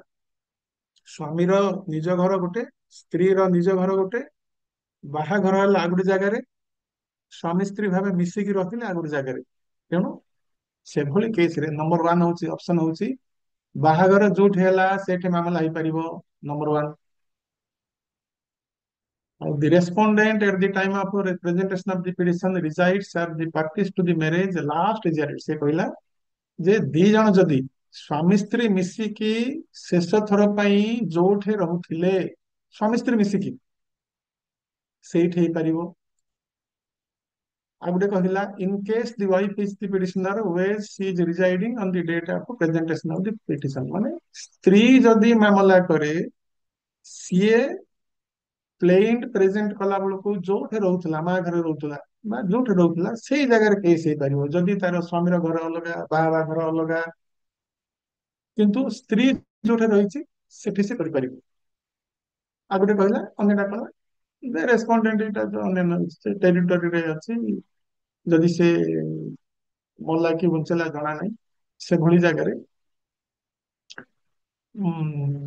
ପିଟିସନର ଥିଲେ ହେଇପାରିବ। କିନ୍ତୁ ମାନେ ଇଣ୍ଟରେଷ୍ଟିଂ ଦେଖନ୍ତୁ ଯେ ହିନ୍ଦୁ ମ୍ୟାରେଜ ଆକ୍ଟରେ ଏଭଳି ପ୍ରୋଭିଜନ ଅଛି, ସ୍ୱାମୀ ଗୋଟେ ଜାଗାରେ ଅଛି, ସ୍ତ୍ରୀ ଗୋଟେ ଜାଗାର, ବାହାଘର ଗୋଟେ ଜାଗାର, ଏବଂ ଡିସ୍ପ୍ୟୁଟ ହେଲା ଗୋଟେ ଜାଗାରେ।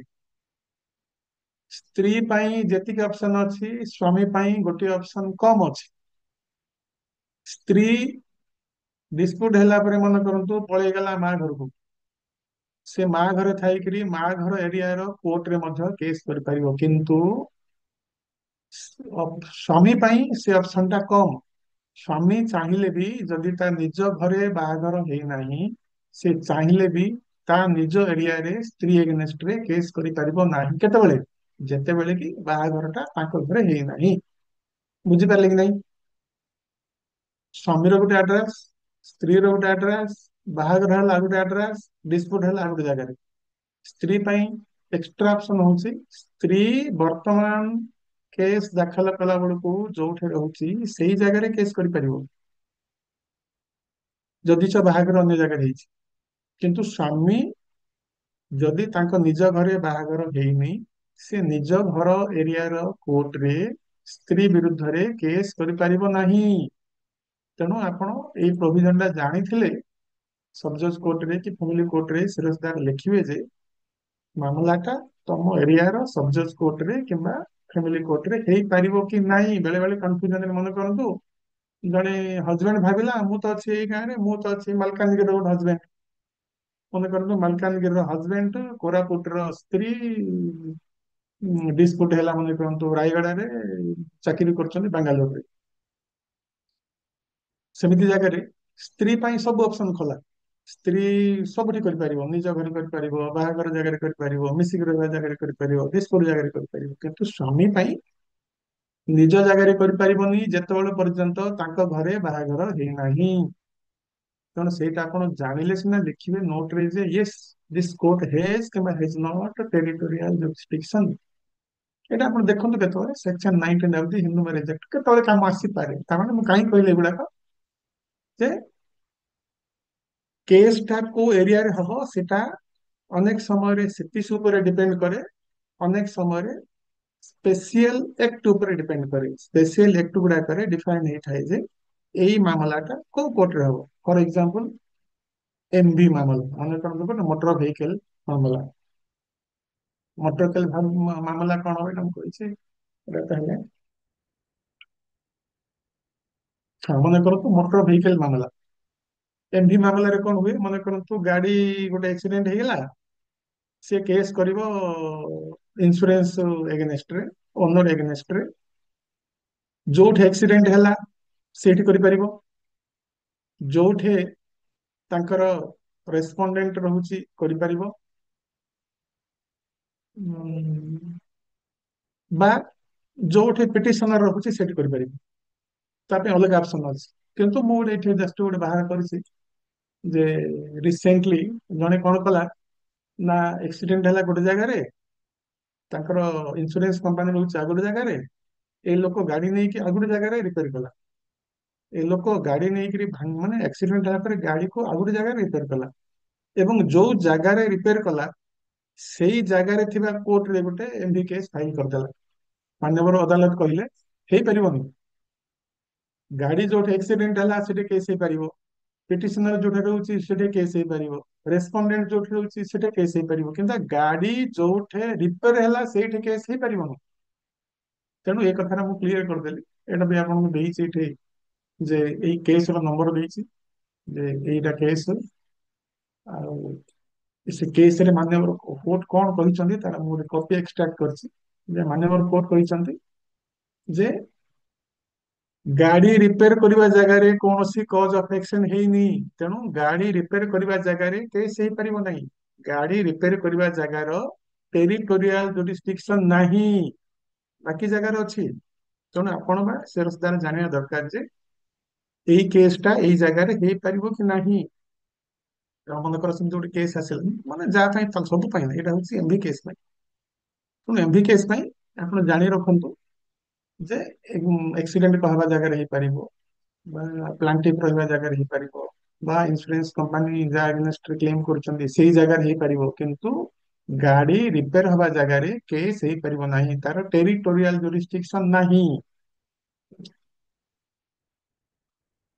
ସେମିତି ଆଚ୍ଛା, ଜୁରିସଡିକ୍ସନ ବେଳେ ବେଳେ ବେଳେ ବେଳେ ଏକ୍ସେପସନାଲ କେସ୍ କଣ ଆସିବ, ମନେ କରନ୍ତୁ ଗୋଟେ ଉଁ, ଆପଣଙ୍କର ଆସିଲା ଆର୍ବିଟ୍ରେସନ। ଆର୍ବିଟ୍ରେସନ ମାନେ ମନେ କରନ୍ତୁ ଦି ପକ୍ଷ ଗଲେ ଗୋଟେ ଆର୍ବିଟ୍ରେଟର ପାଖରେ ଗୋଟେ ଏଗ୍ରିମେଣ୍ଟ କଲେ ଯେ ଆମ ଭିତରେ ହଉଛି ଏଇ ଏଇ ଏଗ୍ରିମେଣ୍ଟ ହେଲା, ଆମ ଭିତରେ ଯଦି କୌଣସି ଡିସ୍ପ୍ୟୁଟ ହୁଏ, ତାଙ୍କେ ଗୋଟେ କମନ ନା ଗୋଟେ ପ୍ରପୋଜ କରିବେ ଯେ ଆମ ଭିତରେ କୌଣସି ଡିସ୍ପ୍ୟୁଟ ହେଲା ଆମେ ଏକ୍ସ ନାମକ ଜାଗାରେ କେସ୍ କରିବା।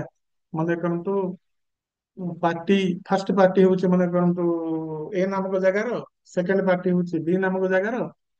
ତେଣୁ ସେ ଦିହେଁ ମିଶିକି ଡିସାଇଡ କଲେ ଯେ ଆମେ ସି ନାମକ ଜାଗାରେ ମାମଲା କରିବା, ଦିହେଁ ରାଜି ହେଲେ, ଜଣେ ରାଜି ହେଲେ ହବନି।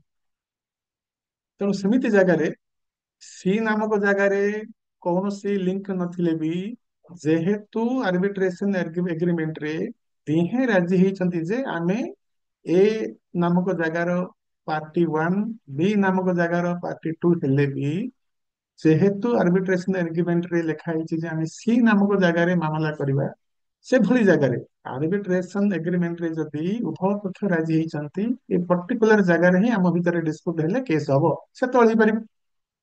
ତେଣୁ ଯଦି ସେମିତି ଏଗ୍ରିମେଣ୍ଟ ଅଛି, ମନେ କରନ୍ତୁ ସେମିତି ମାମଲା ଆସିଲା, ଏ ହେଉଛି ଗୋଟେ ଜାଗାର, ବି ହେଉଛି ଗୋଟେ ଜାଗାର, ସି ର କୌଣସି ଲିଙ୍କ ନାହିଁ, କିନ୍ତୁ ଆପଣ ଦେଖିବେ ଏଗ୍ରିମେଣ୍ଟରେ ଯଦି ଉଭୟ ପକ୍ଷ ରାଜି ହେଇଛନ୍ତି ଯେ ୟେସ୍ ସି ନାମକ ଜାଗାରେ ଆମର ମାମଲା ହବ, ତେଣୁ ସେଇଠି ଆପଣ କହିବେ ୟେସ୍ ସି ନାମକ ଜାଗାରେ ଟେରିଟୋରିଆଲ ଜୁରିସଡିକ୍ସନ ଅଛି, ଯେହେତୁ ଦିହେଁ ରାଜି ହେଇଛନ୍ତି।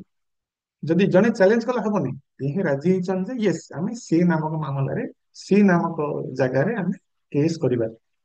ତେଣୁ ସେମିତି ଜାଗାରେ ସି ନାମକ ଜାଗାର କୌଣସି କଜ ଅଫ ଆକ୍ସନ ନଥିଲେ ମଧ୍ୟ ଦି ପକ୍ଷ ରାଜି ହେଇଥିଲେ ସି ନାମକ ଜାଗାରେ କେସ୍ ହେଇପାରିବ। ଏଟା ବିଶେଷ କରି କେତେବେଳେ ଆସେ, ଆର୍ବିଟ୍ରେସନ କେସରେ ଏଗୁଡାକ ଆସେ। ଆଉ ଅଛି କେତେଟା ଜିନିଷ ଅଛି ଯେ ମଲ୍ଟିପଲ ଡିଫେଣ୍ଡେଣ୍ଟ ଥିଲେ କଣ, ମୁଁ ଯୋଉ କହିଲିନି କି 15ରୁ ସେକ୍ସନ 15ରୁ 20 ଆପଣ ମାନେ ଭଲ ଭାବେ ପଢନ୍ତୁ, ସିପିସି ର ସେକ୍ସନ 15ରୁ 20ରେ ବିଭିନ୍ନ ଅପସନ ଯାକ ସବୁ ଡିଫାଇନ କରାଯାଇଛି ଯେ ମଲ୍ଟିପଲ ଡିପେଣ୍ଡେନ୍ସ ଥିଲେ କଣ ହବ, ଅଲଗା ଅଲଗା ଆଡ୍ରେସ ଥିଲେ କଣ ହବ, ପ୍ରପର୍ଟି ଥିଲେ କଣ ହବ, ମନିଟରି ଥିଲେ କଣ ହବ, ଏସବୁ ଆପଣ ଟିକେ ପଢନ୍ତୁ, କ୍ଲିୟର ହେଇଯିବ। ମୁଁ ଖାଲି ଆପଣଙ୍କୁ ହିଣ୍ଟ ଦେବି, ଏକ୍ସେପସନାଲ କେସ୍ ଗୁଡାକ କହିବି। ତେଣୁ ଆମର ଏବେ ଆଲୋଚନା ଚାଲିଛି टेरिटोरियल जुरिस्डिक्शन। अच्छा, ଏଇଠି ତାର ପୁଣି ଆଗରୁ ମୁଁ ଏକ୍ସାମ୍ପଲ ଦେଇଛି ଯେ ମନେ କରନ୍ତୁ ମୁଁ ଗୋଟେ ଆନ୍ଧ୍ରା ଲୋକ ଆସିଲା, ଆନ୍ଧ୍ରା ଲୋକଟେ ଆସିଲା ଆପଣଙ୍କର ମାଲକାନଗିରିରେ ଜଣେ ଲୋକକୁ ଲୋନ ଦେଇଦେଲା। ଆନ୍ଧ୍ରା ଲୋକଟେ ଆସିଲା ମାଲକାନଗିରିରେ ଜଣେ ଲୋକକୁ ଲୋନ ଦେଲା, ଗୋଟେ ପ୍ରମିସରି ନୋଟଟେ ଏକ୍ଜିକ୍ୟୁଟ କରିଦେଲା। ପରବର୍ତ୍ତୀ ସମୟରେ ମନେ କରନ୍ତୁ ସେ ପ୍ରମିସରି ନୋଟଟା ଡିଫଲ୍ଟ ହେଲା, ତେଣୁ ଆନ୍ଧ୍ରା ଲୋକ ଆସିଥିଲେ ବି ଆପଣଙ୍କ ମାଲକାନଗିରିରେ କେସଟା ହେଇପାରିବ, ବା ଯୋଉଠି କରିଥିବ ସେଟା ହେଇପାରିବ। ମୁଁ ତାର ଏକ୍ସାମ୍ପଲ୍ସ ଦେଇଛି, ଆପଣ ପଢନ୍ତୁ, ଏଇଟା କେତେବେଳେ ଜାଣିବେ। ଏଇଟା ସେମିତି କିଛି ନୂଆ ଖାସ୍ ସେମିତି କେତେ କନଫ୍ୟୁଜିଂ କଲା ଭଳିଆ ନାହିଁ, କିନ୍ତୁ ଜାଣିବା ଦରକାର ଯେ କଜ ଅଫ ଏକ୍ସଚେଞ୍ଜ ଯୋଉ ଯୋଉ ଜାଗାରେ ହେଇଛି। ମନେ କରନ୍ତୁ ଗୋଟେ ଡିସ୍ପ୍ୟୁଟ ର ଦି ତିନିଟା ଜାଗାରେ କଜ ଅଫ ଏକ୍ସଚେଞ୍ଜ ହେଇଛି, ଯଦି ପ୍ରପର୍ଟି ମ୍ୟାଟର ନାହିଁ, ମାନେ ଇମୋଭେବଲ ପ୍ରପର୍ଟି ନାହିଁ। ଇମୋଭେବଲ ପ୍ରପର୍ଟି ଥିଲେ ନିହାତି ପ୍ରପର୍ଟି ଯୋଉଠି ଅଛି ସେଟା ହବ। ଯଦି ଇମୋଭେବଲ ପ୍ରପର୍ଟି ନାହିଁ, ଟଙ୍କା ପଇସା କଥା ଅଛି, ତେବେ ଯୋଉ ଯୋଉ ଜାଗାରେ କଜ ଅଫ ଏକ୍ସନ ଏରୋଜ କଲା ସେଇ ସେଇ ଜାଗାରେ ହେଇପାରିବ। ଏଇଟା ମୁଁ କୋଟ କରୁଛି, ସେଇ ସେକ୍ସନ 15 ରୁ 20 ଭିତରେ ଏସବୁ ଅଛି। ତ ଏସବୁ ଜାଣିବା ଦରକାର ଶିରସ୍ତାର ଯେ ଯୋଉ କେସଟା ଫାଇଲ ହେଲା ସେଇ କେସ୍ ପାଇଁ ଆପଣଙ୍କ କୋର୍ଟର ଟେରିଟୋରିଆଲ ଜୁରିସଡିକ୍ସନ ଅଛି କି ନାହିଁ। ତେଣୁ ଆହୁରି କେତେଟା ମୁଁ ସବୁ ଇଣ୍ଟରେଷ୍ଟିଂ ସବୁ ଏକ୍ସାମ୍ପଲ ଦେବି କେତେଟା। ଆଚ୍ଛା, ଡେରି ହେଲା ଆପଣ ମାନେ ବୋର ହଉଛନ୍ତି କି? ଡେରି ଡେରି ହେଲାରୁ ଆପଣ ମାନେ ବୋର ହଉଛନ୍ତି କି? ହ୍ୟାଲୋ, ଶୁଣି ପାରୁଛନ୍ତି ତ? ନାଇଁ ସାର୍, ଠିକ ଅଛି ସାର୍। ଆଚ୍ଛା, ମୁଁ ଟିକେ ମାନେ ସର୍ଟକଟ୍ ମୁଁ ସାରିଦେବି। ତେଣୁ ମୁଁ କେତେଟା ଖାଲି ଏକ୍ସେପସନ ଦେବି, ଯେ ମନେ କରନ୍ତୁ ଗାର୍ଡିଆନ୍ସ ଆଣ୍ଡ ୱାର୍ଡସ ଆକ୍ଟ ଆସିଲା। ଗାର୍ଡିଆନ୍ସ ଆଣ୍ଡ ୱାର୍ଡସ ଆକ୍ଟରେ ମନେ କରନ୍ତୁ ଯୋଉ ଛୁଆ ପାଇଁ, ମନେ କରନ୍ତୁ ମାଇନର ଛୁଆ ପାଇଁ ଜଣେ ଗାର୍ଡିଆନସିପ ମାଗିବ। ମୁଁ ଏଟା ପଢୁନି, ମୁଁ ଓଡିଆରେ କହିଦଉଛି। ମନେ କରନ୍ତୁ ଗାର୍ଡିଆନସିପ ପାଇଁ ଜଣେ କହିବ ଯେ ଆଜ୍ଞା ମତେ ଏଇ ମାଇନର ଛୁଆର ଗାର୍ଡିଆନସିପ ଦିଅ। ମନେ କରନ୍ତୁ ମା ଗୋଟେ ଜାଗାରେ ଅଛି, ବାପା ଗୋଟେ ଜାଗାରେ ଅଛି, ବା ସ୍ୱାମୀ ଗୋଟେ ଜାଗାରେ, ସ୍ତ୍ରୀ ଗୋଟେ ଜାଗାରେ ଡିସ୍ପ୍ୟୁଟ ହେଇଯାଇଛି। ଛୁଆକୁ ନେଇକରି ସେମାନେ ଡିସ୍ପ୍ୟୁଟ, ମାନେ ବାପା ମା ଚାହୁଁଛନ୍ତି ଛୁଆକୁ ମତେ ଦିଅ ମତେ ଦିଅ। ତେଣୁ ସେଭଳି କେସ୍ କୋଉଠି ହେଇପାରିବ? ଗାର୍ଡିଆନ୍ସ ଆଣ୍ଡ ୱାର୍ଡସ ଆକ୍ଟରେ ସେ କଥା ଅଛି। କଣ ଅଛି ନା, ଯୋଉ ଜାଗାରେ ଛୁଆ ଅର୍ଡିନାରିଲି ରିଜାଇଡ କରୁଥିଲା, କିନ୍ତୁ ପରବର୍ତ୍ତୀ ସମୟରେ ଆଉ ଜଣେ ତାକୁ ଜବରଦସ୍ତ ନେଇଗଲା। ମନେ କରନ୍ତୁ ମା ପାଖରେ ଛୁଆ ଥିଲା, ବାପା ତାକୁ ଜବରଦସ୍ତ ନେଇଗଲା। ମା ଚାହୁଁଛି ଛୁଆକୁ ମତେ ଦିଅ। ତେଣୁ ଗାର୍ଡିଆନସିପ କେସଟା କୋଉଠି ହେଇପାରିବ? ଏରିଆ ତାର କୋଉଟା? ଟେରିଟୋରିଆଲ ଜୁରିସଡିକ୍ସନ କୋଉଟା? ନା ଯୋଉଠି ଛୁଆ ଅର୍ଡିନାରିଲି ରହୁଥିଲା ଡିସପ୍ଲେସ ହବା ଆଗରୁ, ସେଇ ଜାଗାରେ ହିଁ କେସ୍ ହେଇପାରିବ। ବାପା ଯୋଉ ନେଇଗଲା ସେଠି ହବନି। ଅର୍ଡିନାରିଲି ଛୁଆ ଯୋଉଠି ରହୁଥିଲା, ଅର୍ଡିନାରୀ ପ୍ଲେସ ଅଫ ଲିଭିଂ ଯୋଉଟା, ସେଇଠି ହିଁ କେସଟା ହେଇପାରିବ।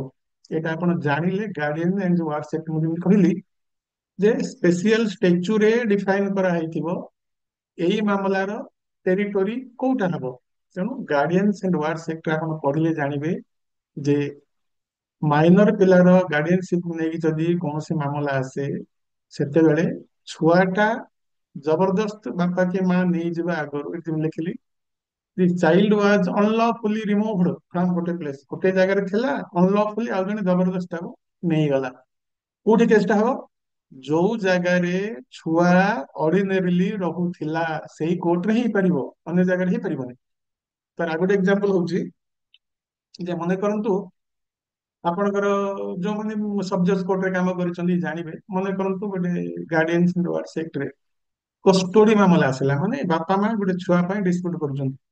ଛୁଆର କଷ୍ଟୋଡି, ଆପଣ ମାନେ ଶୁଣୁଥିବେ, ଛୁଆର କଷ୍ଟୋଡି, ମା କହୁଛି ମତେ ଦରକାର, ବାବା କହୁଛି ମତେ ଦରକାର। କଷ୍ଟୋଡି, ଛୁଆର କଷ୍ଟୋଡି ମାନେ ମୁଁ ନେବି ଛୁଆକୁ, ମୁଁ ନେବି ଛୁଆକୁ। ଆଚ୍ଛା, ସେମିତି କେସ୍ କୋଉଠି ହେଇପାରିବ? ମୁଁ କହୁଛି ଆଉ ଟିକେ ଉପରକୁ ଯାଉଛି, କୋଉ କୋର୍ଟରେ ହେଇପାରିବ? ଯେ ଆପଣ ମାନେ ଦେଖିଥିବେ, ଯଦି ପଢିଥିବେ କେତେବେଳେ, ଆମର ଏଇଟା ଏଇଟା ମୁଁ ଦେଖୁଛି ଯେ ଏଇ ଜଜମେଣ୍ଟଟା ମୁଁ ଦଉଛି, ଏଇ ଜଜମେଣ୍ଟଟା କିଣୁଛି ଆପଣଙ୍କୁ।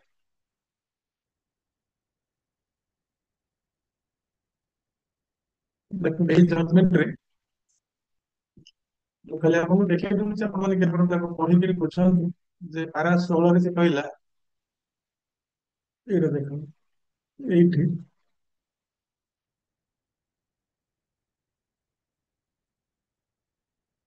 ଏଇଠି କହିଲେ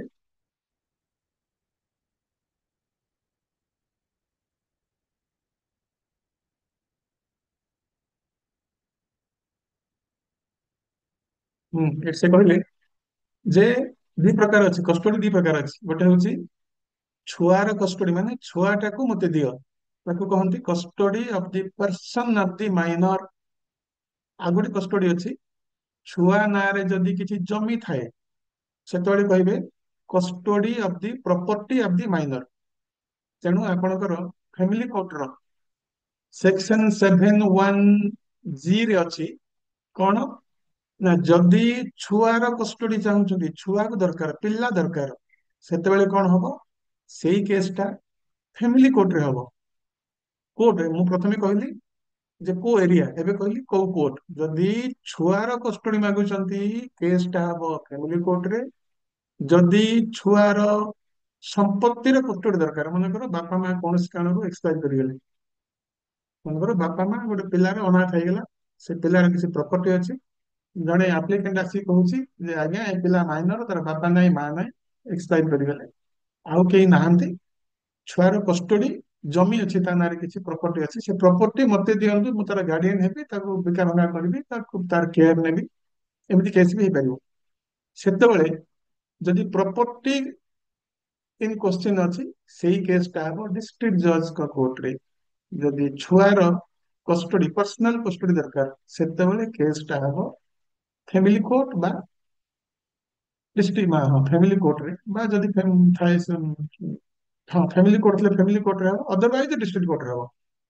କେତେବେଳେ କନଫ୍ୟୁଜନ ହବ, ଏଭଳି ମାମଲା କେତେବେଳେ ଆପଣ କନଫ୍ୟୁଜନ କରିବ, ଯୋଉ ଜାଗାରେ ମନେ କରନ୍ତୁ ରାୟଗଡା ଭଳିଆ ଜାଗାରେ କି କୋରାପୁଟ ଭଳିଆ ଜାଗାରେ ଯୋଉଠି ଡିଷ୍ଟ୍ରିକ୍ଟ କୋର୍ଟ ଅଛି ଏବଂ ଫ୍ୟାମିଲି କୋର୍ଟ ଅଛି, ସେତେବେଳେ ଯଦି ଏଭଳି ମାମଲା ଆସିଲା, ସିରଜଦାରର କାମ ହଉଛି ସେ ଦେଖିବେ ଯେ ଏଇ ମାମଲାରେ ଛୁଆର କଣ ମଗା ହେଇଛି, ପର୍ସନାଲ କଷ୍ଟଡି ମଗା ହେଇଛି ନା ପ୍ରପର୍ଟିର କଷ୍ଟଡି ମଗା ହେଇଛି। ଯଦି ପର୍ସନାଲ କଷ୍ଟଡି ମଗା ହେଇଛି, କେସଟା ହବ ଫ୍ୟାମିଲି କୋର୍ଟରେ। ଯଦି ପ୍ରପର୍ଟିର କଷ୍ଟଡି ମଗା ହେଇଛି, କେସଟା ହବ ଡିଷ୍ଟ୍ରିକ୍ଟ କୋର୍ଟରେ। ତେଣୁ ସେଟା ତ ଷ୍ଟାଚ୍ୟୁରେ ବି ଅଛି, ମାନେ ସେକ୍ସନ 7(1)(g) ରେ ଅଛି। ତାକୁ କ୍ଲିୟର କରିବା ପାଇଁ ମୁଁ ଗୋଟେ ଜଜମେଣ୍ଟ ମଧ୍ୟ କୋର୍ଟ କରିଛି। ଏଇ ଜଜମେଣ୍ଟ ଆଉ କ୍ଲିୟର କରିଦଉଛି ଯେ ପ୍ରପର୍ଟି ମାଗିଲେ ଫ୍ୟାମିଲି କୋର୍ଟର କୌଣସି ଭୂମିକା ନାହିଁ, କଷ୍ଟଡି ମାଗିଲେ ଡିଷ୍ଟ୍ରିକ୍ଟ କୋର୍ଟର କୌଣସି ଭୂମିକା ନାହିଁ। ଡିଷ୍ଟ୍ରିକ୍ଟ କୋର୍ଟ ଅଛି ପ୍ରପର୍ଟି ପାଇଁ, ଫ୍ୟାମିଲି କୋର୍ଟ ଅଛି ମାଇନର କଷ୍ଟଡି ପାଇଁ। କନଫ୍ୟୁଜନ କେତେବେଳେ ହବ, ଯେତେବେଳେ କି ଗୋଟିଏ ଜାଗାରେ ଫ୍ୟାମିଲି କୋର୍ଟ ବି ଅଛି, ଡିଷ୍ଟ୍ରିକ୍ଟ କୋର୍ଟ ବା ଏଡିଜେ କୋର୍ଟ ବି ଅଛି, ଏ ଦିଟା ଅଛି। ଏମିତି ମାମଲା ଆସିଲେ ସିରଜଦାର କନଫ୍ୟୁଜନ ହେଇପାରେ, ଭୁଲ ହେଇପାରେ। ତେଣୁ ଆପଣ ଜାଣିବା ଦରକାର ଯେ ମାମଲା ପ୍ରେୟର ଯଦି ଅଲଗା ହେଲା, ତାହେଲେ କୋର୍ଟ ବି ବଦଳିଯିବ, ସବଜେକ୍ଟ ୱାଇଜ ଜୁଡିସିକେସନ ମଧ୍ୟ ବଦଳିଯିବ। ତେଣୁ ସେଟା ଜାଣିବା ଦରକାର। ଆଚ୍ଛା, ନେକ୍ସଟ ହଉଛି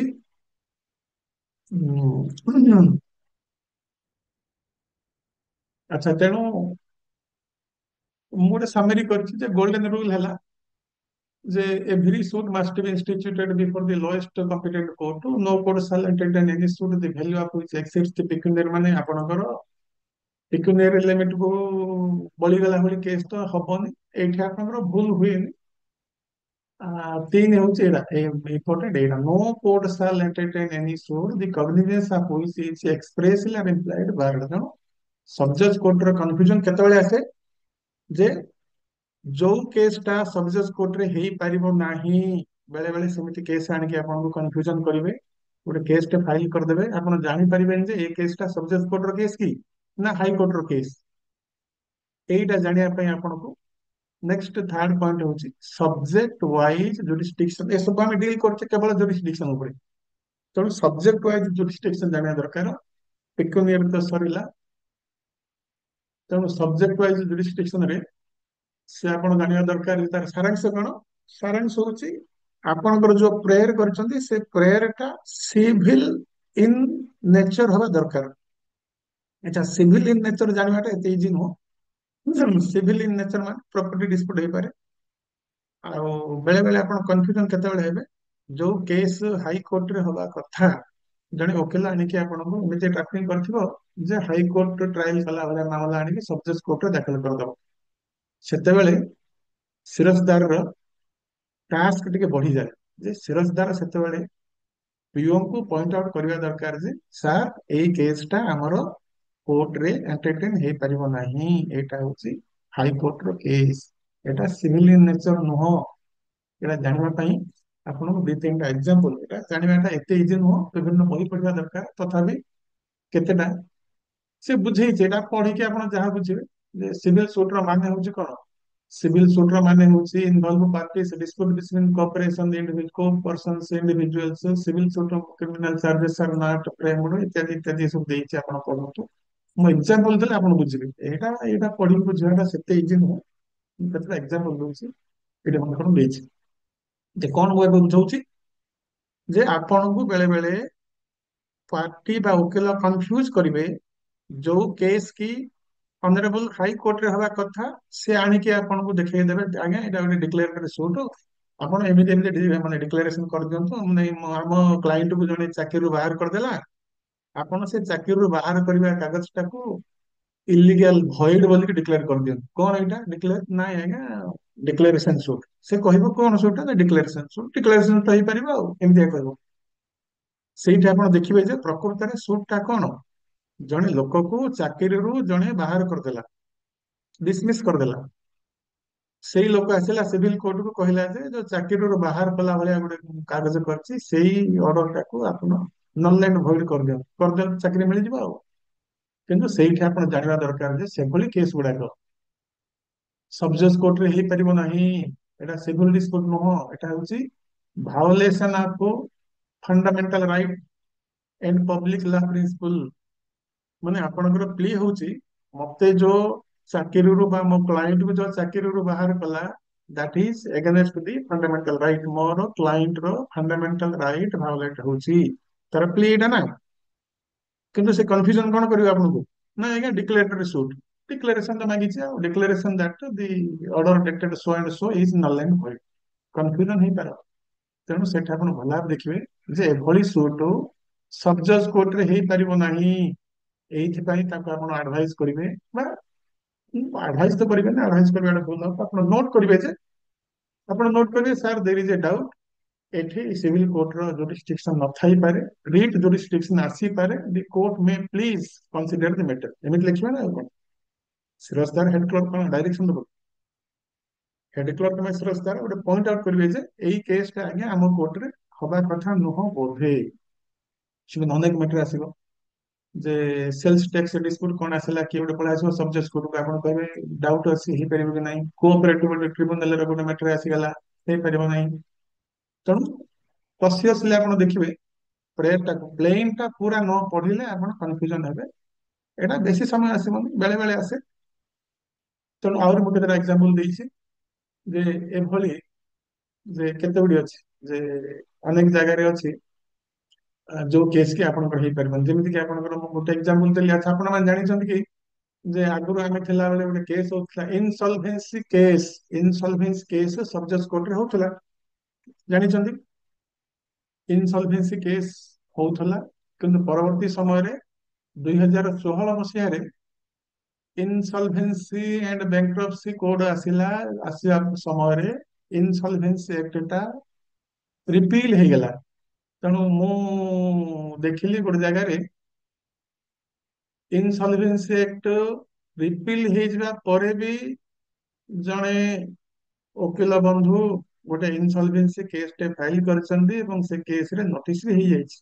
ମୁଁ କାହିଁ କହୁଛି ଏ କଥା ଯେ ଇନସଲଭେନ୍ସି ଆକ୍ଟ ଯେ ରିପିଲ ହେଇଗଲା ସେଟା ସେ ଓକିଲ ଜାଣିନାହାନ୍ତି, ସେ ସିରଜଦାର ଜାଣିନାହାନ୍ତି।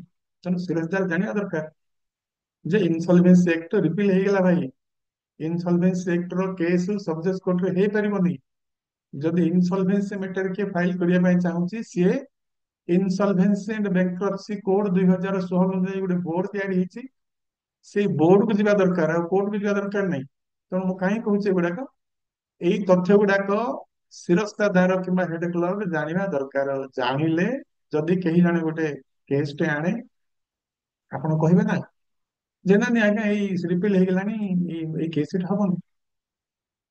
ଆଉ କେତେ ଜାଗାରେ କଣ ହେଇଛି ମନେ କରନ୍ତୁ, ଇଣ୍ଡିଆନ ସକ୍ସେସନ ଆକ୍ଟ ର ଆପଣ ପଢିବେ, ଇଣ୍ଡିଆନ ସକ୍ସେସନ ଆକ୍ଟ ଯଦି ବହି ପଢିବେ ତା ଦେହରେ ଲେଖା ହେଇଛି, ଆପଣ ଦେଖିବେ ଯେ ଡିଷ୍ଟ୍ରିକ୍ଟ ଜଜ ହିଁ ସେଟା ଟ୍ରାଏ କରିବେ। ଜଣେ କନଫ୍ୟୁଜନ ହବ ଯେ ଇଣ୍ଡିଆନ ସକ୍ସେସନ ଆକ୍ଟ ଭିତରେ ଗୋଟେ ଚାପ୍ଟର ଅଛି ସକ୍ସେସନ ସାର୍ଟିଫିକେଟ।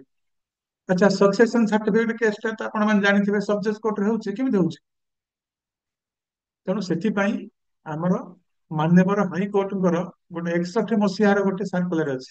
61 ମସିହାର ସାର୍କୁଲାରରେ ମାନ୍ୟବର ଓଡିଶା ହାଇକୋର୍ଟ କହିଛନ୍ତି ଯେ ଇଣ୍ଡିଆନ ସକ୍ସେସନ ଆକ୍ଟର ଅନ୍ୟାନ୍ୟ କେସ୍ ଗୁଡାକ ଡିଷ୍ଟ୍ରିକ୍ଟ କୋର୍ଟରେ ଟ୍ରାଇବୁଲ ହେଲେ ମଧ୍ୟ ସକ୍ସେସନ ସାର୍ଟିଫିକେଟ କେସ୍ ଗୁଡାକ ସେଠିକାର ସବ ଜଜ୍ କରିପାରିବେ। ଗୋଟେ ସାର୍କୁଲାରଟେ ଅଛି ମୋ ପାଖେ, ଆପଣ ଚାହିଁଲେ 61 ମସିହାର ସାର୍କୁଲାର, ମୁଁ ଡେଟ୍ ବି ଦେଇଛି ଯେ 14/11/61 ଗୋଟେ କେସ୍ ନୋଟିଫିକେସନ ଅଛି। ସେଇଠି ହାଇକୋର୍ଟ କହିଲେ ଯେ ଇଣ୍ଡିଆନ ସକ୍ସେସନ ଆକ୍ଟର ଗୋଟେ ଚାପ୍ଟର ରହୁଛି ସକ୍ସେସନ ସାର୍ଟିଫିକେଟ, ସେଇ କେସ୍ ଗୁଡାକ ସବ ଜଜ୍ କୋର୍ଟ କରିପାରିବେ। ଏଇଟା ଆପଣ ଜାଣିଲେ ସିନା ଆପଣ କହିବେ ଯେ ୟେସ୍, ଯେ ସକ୍ସେସନ ସାର୍ଟିଫିକେଟ ଆମ କୋର୍ଟରେ ହେଇପାରିବ। ତେଣୁ ମୁଁ କାହିଁକି କହୁଛି ଏଗୁଡାକ, ଯେ ଆପଣ କେମିତି ଜାଣିବେ ଯେ ପର୍ଟିକୁଲାର କେସଟା ଆମ ଦ୍ୱାରା ଟ୍ରାଇବଲ ହବ ବା ଟ୍ରାଇବଲ ହବନି। କିନ୍ତୁ ଇଣ୍ଡିଆନ ସକ୍ସେସନ ଆକ୍ଟ ବିଷୟରେ ଯଦି ସକ୍ସେସନ ସାର୍ଟିଫିକେଟ ଛଡା ଯଦି ଅନ୍ୟ ଟପିକରେ ସେମାନେ ଫାଇଲ କରନ୍ତି, ଡିଷ୍ଟ୍ରିକ୍ଟ କୋର୍ଟ ଫାଇଲ ହବ। କିନ୍ତୁ ନିର୍ଦ୍ଦିଷ୍ଟ ଭାବେ ଯଦି ସକ୍ସେସନ ସାର୍ଟିଫିକେଟ ମାଗନ୍ତି, ସବ ଜଜ୍ କୋର୍ଟରେ ହବ। ଏସବୁ ଜାଣିବା ଦ୍ୱାରା ଆପଣ ପ୍ରପର ଲେଖିପାରିବେ ଅଫିସ ନୋଟଟା ଯେ ଏଇ ଯୋଉ ମାମଲା ଦାଖଲ ହେଲା, ଏଇ ମାମଲାର ଜୁରିସଡିକ୍ସନ, ଆମେ କେବଳ ଜୁରିସଡିକ୍ସନ ପଏଣ୍ଟରେ ଅଟକି ଯାଇଛି। ଏଇ ମାମଲାର ଆମ କୋର୍ଟରେ ଜୁରିସଡିକ୍ସନ ଅଛି। ଆଚ୍ଛା, ଟାଇମ ହେଇଗଲା, ମୁଁ ସର୍ଟକଟରେ କହିଦଉଛି ଯେ ଆଉ ଛୋଟ ଛୋଟ ଜିନିଷ ଗୁଡାକ ଅଛି। ମନେ କରନ୍ତୁ ଗୋଟେ ଜାଗାରେ, ମନେ କରନ୍ତୁ ଏବେ ଆପଣ ମନେ କରନ୍ତୁ ଆମର ରାୟଗଡାରେ ଆମର ଏସଡିଏମ କୋର୍ଟ ଥିଲେ, ସବ ଜଜ୍ କୋର୍ଟ ଥିଲେ ବା ଅଛନ୍ତି, ଡିଷ୍ଟ୍ରିକ୍ଟ ଜଜଙ୍କର କୋର୍ଟ ଅଛନ୍ତି, ଫ୍ୟାମିଲି କୋର୍ଟ ତିଆରି ହେଇଗଲା।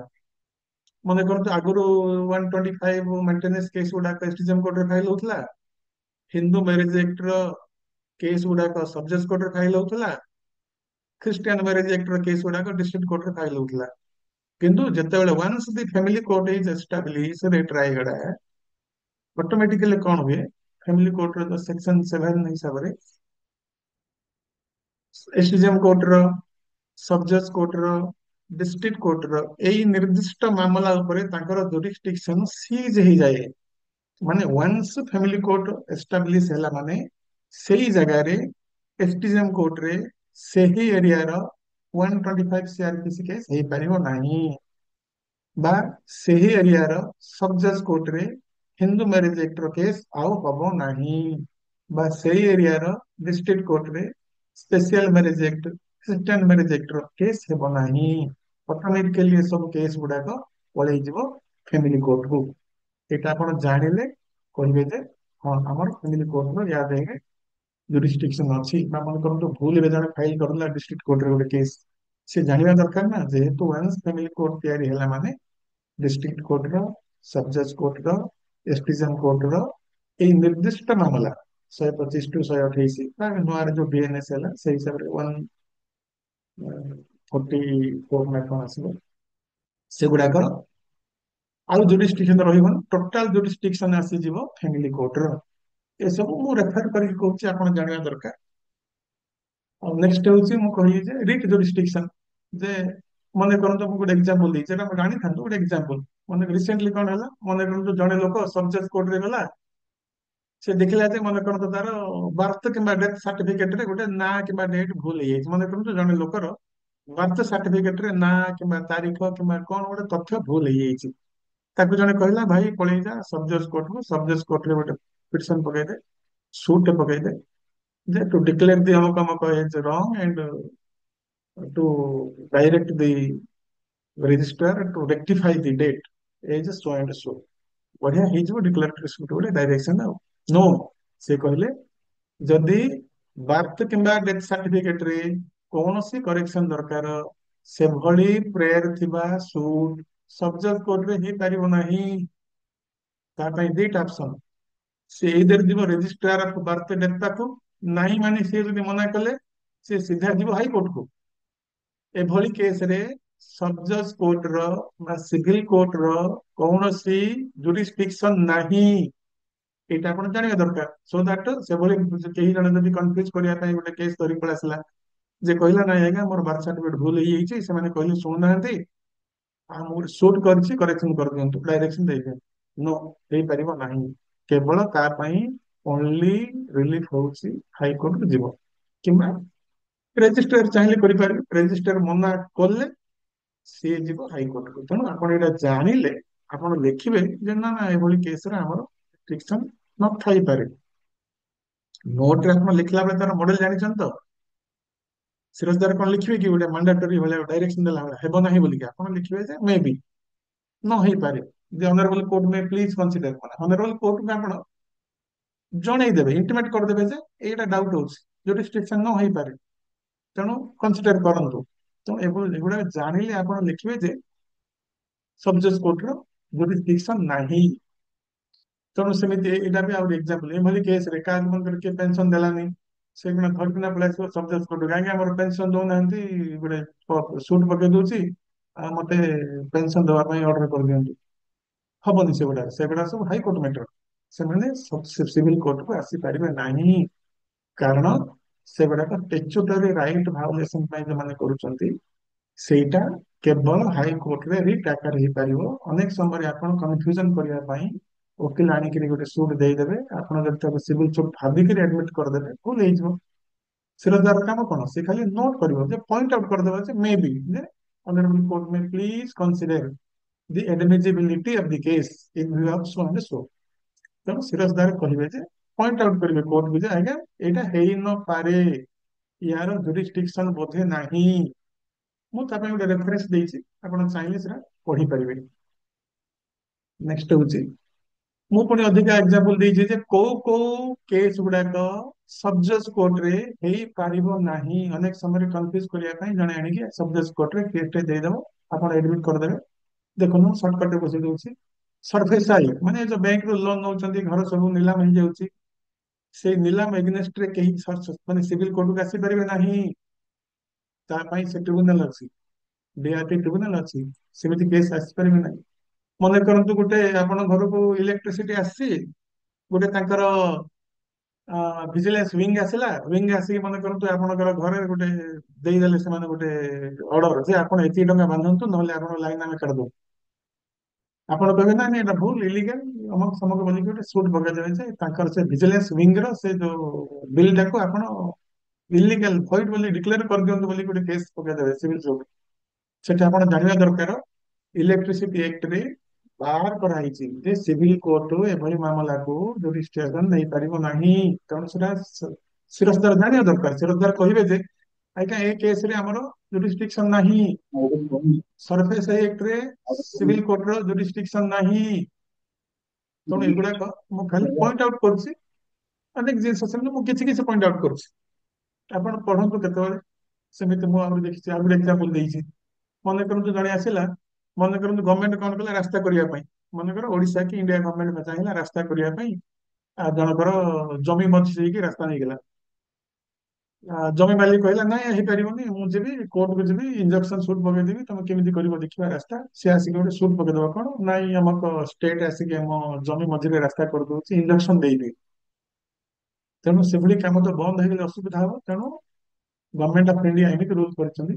Section 41 of specific relief act ଆପଣ ପଢନ୍ତୁ, ସେଠି ଲେଖା ହେଇଛି ଯଦି କୌଣସି ପାର୍ଟି ଆସିକିରି ଆପଣଙ୍କୁ ଇନଫ୍ରାଷ୍ଟ୍ରକ୍ଚର ଅଛି, ଏଇଟା ନିହାତି ଦରକାର, ଇନଫ୍ରାଷ୍ଟ୍ରକ୍ଚର ପ୍ରୋଜେକ୍ଟ ବନଉଛି, ରାସ୍ତାଘାଟ, ଇଲେକ୍ଟ୍ରିକ ଲାଇନ, ଡ୍ୟାମ ଇତ୍ୟାଦି ଯଦି ବନଉଛନ୍ତି ସରକାର, ସେଇ ଡ୍ୟାମ ପ୍ରୋଜେକ୍ଟ ବନେଇଲା ବେଳେ ଯଦି କାହାର ଘର ଦେଇକି କାହାର ଜମି ଦେଇକି ଯଦି ସରକାର ଅଧିଗ୍ରହଣ କରୁଛନ୍ତି, ସେଭଳି ମାମଲା ଏଗେନଷ୍ଟ ଯଦି କେହି ସବଜଜ୍ କୋର୍ଟରେ ଇଞ୍ଜକ୍ସନ, ସ୍ପେସିଫିକାଲି ଇଞ୍ଜକ୍ସନ, ଯଦି ଇଞ୍ଜକ୍ସନ ସୁଟ୍ ଫାଇଲ କରେ, ଇଞ୍ଜକ୍ସନ ସବଜଜ୍ କୋର୍ଟରେ ଏଲାଉ ହେବ ନାହିଁ।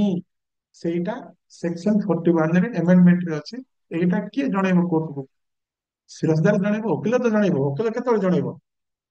ଓକିଲ ରେସ୍ପଣ୍ଡେଣ୍ଟ ଆପିୟର କଲା ପରେ ଜଣେଇବ, କିନ୍ତୁ ପ୍ରଥମ ଡ୍ୟୁଟି ହଉଛି ସିରଜଦାରଙ୍କର, ଯିଏକି କହିବେ କୋର୍ଟକୁ ଯେ ସେକ୍ସନ 41ରେ ଇନଫ୍ରାଷ୍ଟ୍ରକ୍ଚର ମ୍ୟାଟର ଉପରେ ଯଦି କେହି ଇଞ୍ଜକ୍ସନ ମାଗନ୍ତି, ସିଭିଲ କୋର୍ଟରେ ଇଞ୍ଜକ୍ସନ ସୁଟ୍ ମେଣ୍ଟେନେବଲ ହେବ ନାହିଁ।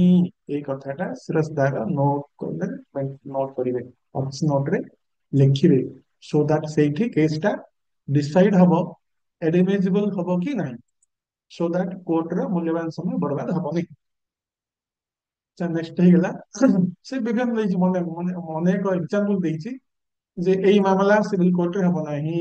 ଫର ଏକ୍ସାମ୍ପଲ ଯେ ଆର୍ମଡ ଫୋର୍ସ ଟ୍ରିବ୍ୟୁନାଲ ମାମଲା ହେବ ନାହିଁ, ଆଡମିନିଷ୍ଟ୍ରେଟିଭ ଟ୍ରିବ୍ୟୁନାଲ ମାମଲା ସିଭିଲ କୋର୍ଟରେ ହେବ ନାହିଁ, କୋଅପରେଟିଭ ମାମଲା ସିଭିଲ କୋର୍ଟରେ ହେବ ନାହିଁ, ସେଣ୍ଟ୍ରାଲ ଆଡମିନିଷ୍ଟ୍ରେଟିଭ ଟ୍ରିବ୍ୟୁନାଲ ମାମଲା ସିଭିଲ କୋର୍ଟରେ ହେବ ନାହିଁ, ଇନକମ ଟ୍ୟାକ୍ସ ମାମଲା ସବ ଜଜ୍ କୋର୍ଟରେ ହେବ ନାହିଁ, ଏଗୁଡାକ ହେବ ନାହିଁ। ସେଇ ସବୁ ଆକ୍ଟରେ ଅଛି ଯେ ସିଭିଲ କୋର୍ଟର ବାର ଅଛି। ଏଇଟା ଶିରସ୍ତାର ଜାଣିବା ଦରକାର, ସୋ ଦ୍ୟାଟ ସେ ଜୁରିସଡିକ୍ସନ ପଏଣ୍ଟ ଆଉଟ କରିବେ ଯେ ଅଛି କି ନାହିଁ। ଆଚ୍ଛା, ଆପ୍ଲେଟ ଜୁରିସଡିକ୍ସନ ର ତ କଥା ସେତିକି ବେଶୀ କିଛି ଆସିବନି, କାରଣ ଆପଣଙ୍କର ସିପିସି ରେ ନୋଟ ଆଉଟ ହେଇଛି ଯେ କୋଉ କୋର୍ଟର ଅପିଲେଟ ଫୋରମ କିଏ, ସେଟା ଆପଣ ପଢିବେ। ମୁଁ ଖାଲି ଗୋଟେ ଏକ୍ସାମ୍ପଲ ଦେବି ଆପଣଙ୍କୁ, ଜଷ୍ଟ ଆପଣଙ୍କର ମାଇଣ୍ଡ ରିଫ୍ରେଶ କରିବା ପାଇଁ। ମୁଁ ଗୋଟେ ଏଇଟା ପଢନ୍ତୁ, ମୁଁ ଟିକେ ଆପଣ କହିଦଉଛି, ଆପଣ ଶୁଣନ୍ତୁ। ମନେ କରନ୍ତୁ ଗୋଟେ କେସରେ ସେସନ୍ସ କୋର୍ଟ ଟ୍ରାଏଲ କରୁଛି, ଏଏସଜେ ଆସିଷ୍ଟାଣ୍ଟ ସେସନ୍ସ ଜଜ ଟ୍ରାଏଲ କରୁଛନ୍ତି ଗୋଟେ କେସ୍। 2 ଜଣ ଏକ୍ୟୁଜ ଅଛନ୍ତି, କନଭିକ୍ସନ ହେଲା, ମେଇନ ଏକ୍ୟୁଜକୁ କନଭିକ୍ସନ ହେଲା 25 ବର୍ଷ ବା 20 ବର୍ଷ, ଏମିତି ଗୋଟେ। ଆଉ ସେକେଣ୍ଡ ଏକ୍ୟୁଜକୁ କନଭିକ୍ସନ ହେଲା 3 ବର୍ଷ। ଭଲ ଭାବେ ଶୁଣନ୍ତୁ, ଗୋଟେ କେସରେ 2ଟା ଏକ୍ୟୁଜ ଅଛନ୍ତି। ପ୍ରଥମ ଏକ୍ୟୁଜ ୱାନ କୁ ମେଇନ ଏକ୍ୟୁଜକୁ କନଭିକ୍ସନ ହେଲା 20 ବର୍ଷ। ଦ୍ୱିତୀୟ ଏକ୍ୟୁଜ ଯିଏକି ତାର କୋ ଏକ୍ୟୁଜ, ତାକୁ କନଭିକ୍ସନ ହେଲା ମାତ୍ର 3 ବର୍ଷ, ଗୋଟିଏ ଦଫାରେ କନଭିକ୍ସନ ହେଇଗଲା। ଦିହେଁ ଜେଲ ଗଲେ। ମନେ ରଖନ୍ତୁ, ତାପରେ ଓକିଲ କଣ କଲେ, ଚାଲାକି କରିକି ଗୋଟେ ଅପିଲ ତିଆରି କଲେ। ମେଇନ ଏକ୍ୟୁଜ ଯେହେତୁ 20 ବର୍ଷ, ସେ ଜାଣିଛନ୍ତି ଏଟା ହାଇକୋର୍ଟ ଯିବାର ଅଛି। ଓକିଲ କଣ ଚାଲାକି କରିକି ଡ୍ରାଫଟିଂ କଲେ, ଗୋଟେ ଅପିଲ କଲେ। ଅପିଲରେ ସେ କଣ କଲେ, କହିଲେ ମୁଁ 1 ନମ୍ବର ପାଇଁ ଅପିଲ କରିବିନି, ପରେ ଦେଖିବା। 2 ନମ୍ବର ପାଇଁ ଅପିଲ କଲେ। ସେ ଲେଖିଲେ ଯେ ଆଜ୍ଞା 2 ନମ୍ବର ହଉଛି ମୋର କ୍ଲାଇଣ୍ଟ, ତାକୁ 3 ବର୍ଷ ସଜା ହେଇଛି, ମୁଁ ଏଏସଜେଙ୍କ ଅର୍ଡର ବିରୁଦ୍ଧରେ ଅପିଲ କରିଦେବି ଯାଇକିରି ଡିଷ୍ଟ୍ରିକ୍ଟ ଜଜ କୋର୍ଟରେ, ସେସନ୍ସ କୋର୍ଟରେ। ଡ୍ରାଫଟିଂ କଲେ। ଅପିଲେଣ୍ଟ ହେଲା 2 ନମ୍ବର ଏକ୍ୟୁଜ କନଭିକ୍ଟ, ଆଉ ଦଣ୍ଡ ହଉଛି 3 ବର୍ଷ। ତେଣୁ ସିରଜଦାର କଣ, ଯଦି ପୁରା ନ ପଢିବେ ଜଜମେଣ୍ଟ, ସେ କଣ ଭାବେ ଭାଇ କେତେ ହେଇଛି ଦଣ୍ଡ, ନା 3 ବର୍ଷ। ଅପିଲ କରିବ, ୟେସ୍। ତେଣୁ ସେ ତ ଲେଖିଦେବେ ୟେସ୍ ସାର୍, ଏଇଟା ଅପିଲ ଆସିଗଲା, 3 ବର୍ଷ ଦଣ୍ଡକୁ ଚ୍ୟାଲେଞ୍ଜ କରୁଛନ୍ତି, ଅପିଲ ହେଇଗଲା, ସେ ଏଡମିଟ କରିଦେବେ, ଟ୍ରାଏଲ ହେଇଯିବ। ଆପଣ ମାନେ କହନ୍ତୁ ଯେ ଏଭଳି କେସରେ, ଯୋଉ କେସରେ କି ଜଣକୁ ଦଣ୍ଡ ହେଇଛି 20 ବର୍ଷ, ଜଣକୁ ଦଣ୍ଡ ହେଇଛି 3 ବର୍ଷ, ଯଦି ସେଇ ଓକିଲ କେବଳ 2 ନମ୍ବର କନଭିକ୍ଟ ପାଇଁ ଅପିଲ କରନ୍ତି, 1 ନମ୍ବରକୁ ଛାଡି ଦିଅନ୍ତି, ସେଭଳି କେସ୍ ଡିଷ୍ଟ୍ରିକ୍ଟ ବା ସେସନ୍ସ କୋର୍ଟରେ ଅପିଲ ହେଇପାରିବ କି? କନଫ୍ୟୁଜନ ହବାର ବହୁତ ଚାନ୍ସ ଅଛି। ହେଇପାରିବନି। ଆପଣ ମାନେ ଖୋଜିକି ବାହାର କରନ୍ତୁ କାହିଁକି ହେଇପାରିବନି। 2 ନମ୍ବର ଲୋକ ଯଦି 3 ବର୍ଷ ଦଣ୍ଡ ପାଇଛି, ସେ କହିବେ ଆଜ୍ଞା ମୁଁ ତ 3 ବର୍ଷ ଦଣ୍ଡ ପାଇଛି, ସେସନ ଜଜଙ୍କର ତ ପାୱାର ଅଛି 7 ବର୍ଷ ବାଲାଙ୍କର ମଧ୍ୟ ଅପିଲ ଗ୍ରହଣ କରିପାରିବେ। ଏଭଳି କେସରେ କାହିଁକି ହେଇପାରିବ? ସିରୋଜଦାର ଯଦି ଜାଣିନଥିବେ, ସେ କହିବେ ୟେସ୍, ମାନେ ଆଡମିଟ କର, ଆଡମିଟ ହେଇଯିବ, ଟ୍ରାଏଲ ହେଇଯିବ। କିନ୍ତୁ ଭୁଲ ହବ। ଦ୍ୱିତୀୟ ଲୋକର ଦଣ୍ଡ 3 ବର୍ଷ ହେଇଥିଲେ ମଧ୍ୟ ତା କେସ୍ ମଧ୍ୟ ମାନ୍ୟବର ହାଇକୋର୍ଟଙ୍କ ପାଖରେ ଅପିଲ ହେବ ସିନା, ସେସନ୍ସ କୋର୍ଟରେ ଅପିଲ ହେଇପାରିବ ନାହିଁ। 1 ନମ୍ବର ତ ସିଓର, 1 ନମ୍ବର ଯିଏକି 20 ବର୍ଷ ଦଣ୍ଡ ହେଲା, ତାର ତ ହାଇକୋର୍ଟକୁ ଯିବାକୁ ବାଧ୍ୟ ସିଏ। କିନ୍ତୁ 2 ନମ୍ବର କହିବା ଆଜ୍ଞା ମତେ ତ 3 ବର୍ଷ ହେଇଛି, ମୁଁ କାହିଁକି ଯିବି ହାଇକୋର୍ଟ, ମୁଁ ତ ଡିଷ୍ଟ୍ରିକ୍ଟ କୋର୍ଟକୁ ଯିବି, 3 ବର୍ଷ ପାଇଁ ସାରଙ୍କର ପାୱାର ଅଛି। କିନ୍ତୁ ହେଇପାରିବନି। କାହିଁକି ହେଇପାରିବନି ଆପଣ ଏଟା ପଢନ୍ତୁ। ମୁଁ ଖାଲି ରେଫରେନ୍ସ ଦେଇଛି ଯେ 374(2) ସିଆରପିସି ବା ତାର କରେସ୍ପଣ୍ଡିଂ ସେକ୍ସନ ହଉଛି 415(2) ବିଏନଏସଏସ୍। ଆପଣ ସେଟା ପଢିକି ମତେ ବାହାର କରନ୍ତୁ, ଅର୍ଥ ଡିସକସନ କରନ୍ତୁ ଯେ ଦ୍ୱିତୀୟ କନଭିକ୍ଟ ଯିଏ 3 ବର୍ଷ ଦଣ୍ଡ ହେଇଛି, ତାର ଅପିଲ ମଧ୍ୟ ହାଇକୋର୍ଟରେ ହିଁ ହବ। କାହିଁକି ହବ ସେଟା ଆପଣ ବାହାର କରନ୍ତୁ। ଜାଣିଥିବେ ଯଦି ବହୁତ ଭଲ। ଆଚ୍ଛା, କିଏ ଜାଣିଛନ୍ତି କି? ରେସ୍ପଣ୍ଡ କରିବେ। ଦ୍ୱିତୀୟ କନଭିକ୍ଟର ଦଣ୍ଡ 3 ବର୍ଷ ହେଇଥିଲେ ବି ସେ କାହିଁକି ହାଇକୋର୍ଟ ଯିବାକୁ ବାଧ୍ୟ, କହିପାରିବେ? ହୁଁ।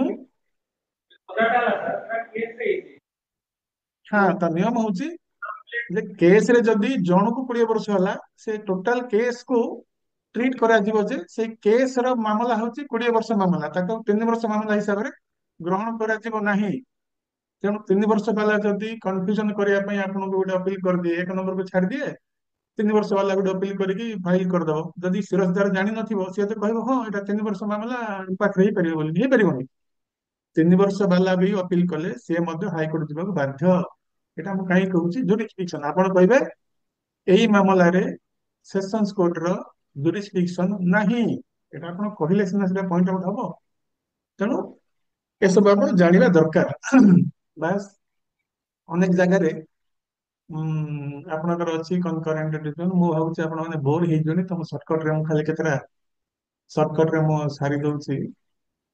ମୁଁ ଏଇ ବହିରେ ଗୋଟେ ଟିପ୍ସ ବନେଇଛି, ଯୋଉଠି କି ମୁଁ ସର୍ଟକଟ କରିକିରି ଏଗୁଡାକୁ ମୁଁ ଉଁ, ଏଇଟା ଆମ ସେ ବହିରେ ଆଭେଲେବଲ ଅଛି। ମୁଁ ଏବେ ଆଉ ଡିସ୍କସନ କରୁନି, ଆପଣଙ୍କୁ ଜଣେଇ ଦଉଛି ଯେ ଗୋଟେ ପ୍ଲେନ ଚେକିଂ କରିବା ପାଇଁ ଆମେ ଯୋଉ ଆଲୋଚନା କଲେନି କି, ଆମେ ଯୋଉ ଆଲୋଚନା କଲେ କେବଳ ଏତିକି ଆଜି ଆଲୋଚନା କଲେ, ଜୁରିସଡିକ୍ସନ ମ୍ୟାଟର ହିଁ ଆଲୋଚନା କଲେ। ଏତିକି ମ୍ୟାଟର ଆଲୋଚନା କଲେ, ମୁଁ ତାକୁ ସର୍ଟକଟ ରେ ତାକୁ ଗୋଟେ ଟେବୁଲ ଆକାରରେ ବନେଇ ଦେଇଛି ଯେ ଟେରିଟୋରିଆଲ, ପିକୁନିଆରୀ, ଅରିଜିନାଲ, ଆପିଲେଟ, ଏତିକି ଆମେ ଆଜିର ଡିସ୍କସନ ଏତିକି କଲେ। ୟା ବାଦେ କଣ କଣ ସବୁ ଦେଖିବା ଦରକାର, ମୁଁ ଗୋଟେ ତାକୁ ଗୋଟେ ଟେବୁଲ କରିଦେଇଛି। ଯଦି ଆପଣ ମାନେ ଚାହୁଁଛନ୍ତି ଆକୁ ପାଖରେ ରଖନ୍ତୁ, ଯେ ଲିମିଟେସନ ମଧ୍ୟ ଆସିବ। ଲିମିଟେସନ ଟା କୋଉ ଜିନିଷକୁ ରେଫର କଲେ ଜାଣିପାରିବେ, ଭ୍ୟାଲୁଏସନ ଆସିବ, calculation of coat fee table, ଏ ସବୁ ଦେଖିବେ ଜଣେ ସିରଜଦାର, ଏସବୁ ଦେଖିବା ଦରକାର। ଆଜି ଆମେ ଗୋଟେ ପାର୍ଟ ହିଁ ଆଲୋଚନା କଲେ, ଏ ସବୁ ଯାକ ମୁଁ ଖାଲି ପଏଣ୍ଟ ବାଇ ପଏଣ୍ଟ ନୋଟ କରିଦେଇଛି ଯେ ଏ ସବୁ ଜାଣିବା ଦରକାର। ଏସବୁ ଜାଣିଲେ ତା ରେଫରେନ୍ସ ବି ଦେଇଛି ଯେ କୋଉ ଟପିକ ର କୋଉ ଏକ୍ଟ ରିଲେଟ କରୁଛି।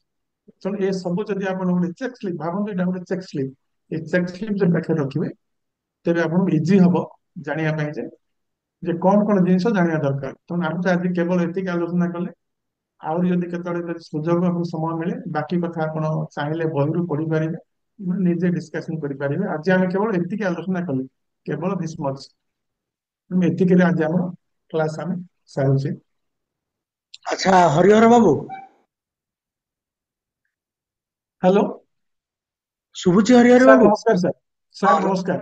ନମସ୍କାର। ଆପଣ ବୋଧେ ଦୀର୍ଘ ଘଣ୍ଟେ ହେଲା ଆମ ପିଲାମାନଙ୍କୁ ପାଠ ପଢଉଛନ୍ତି। ସାର୍ ସାର୍ ସାର୍ ଆଚ୍ଛା, କଥା ହେଲା କଣ, ମୁଁ ଗୋଟେ ଗପ କହିବି, ଭଲ ଲାଗିବ। ସାର୍ ଆମେ ଧରାଯାଉ ଜଣଙ୍କ ଘରକୁ ଭିକ୍ଷା ମାଗିବା ପାଇଁ ଯାଇଛେ। ସାର୍ ଯେ ଆମକୁ ଶୋଷ ଲାଗିଲା। ସାର୍ ଶୋଷ ଲାଗିଲା ପରେ ଆମେ ଯୋଉ ପାତ୍ର ଧରିଥିଲେ, ସେ ପାତ୍ରରେ ପାଣି ମଧ୍ୟ ଦିଆଯାଉ ବୋଲି କୁହାଗଲା। ସାର୍ ଗୃହିଣୀ ଗୃହିଣୀ ପାଣି ଟିକେ ଧରିକି ଆସିଲେ।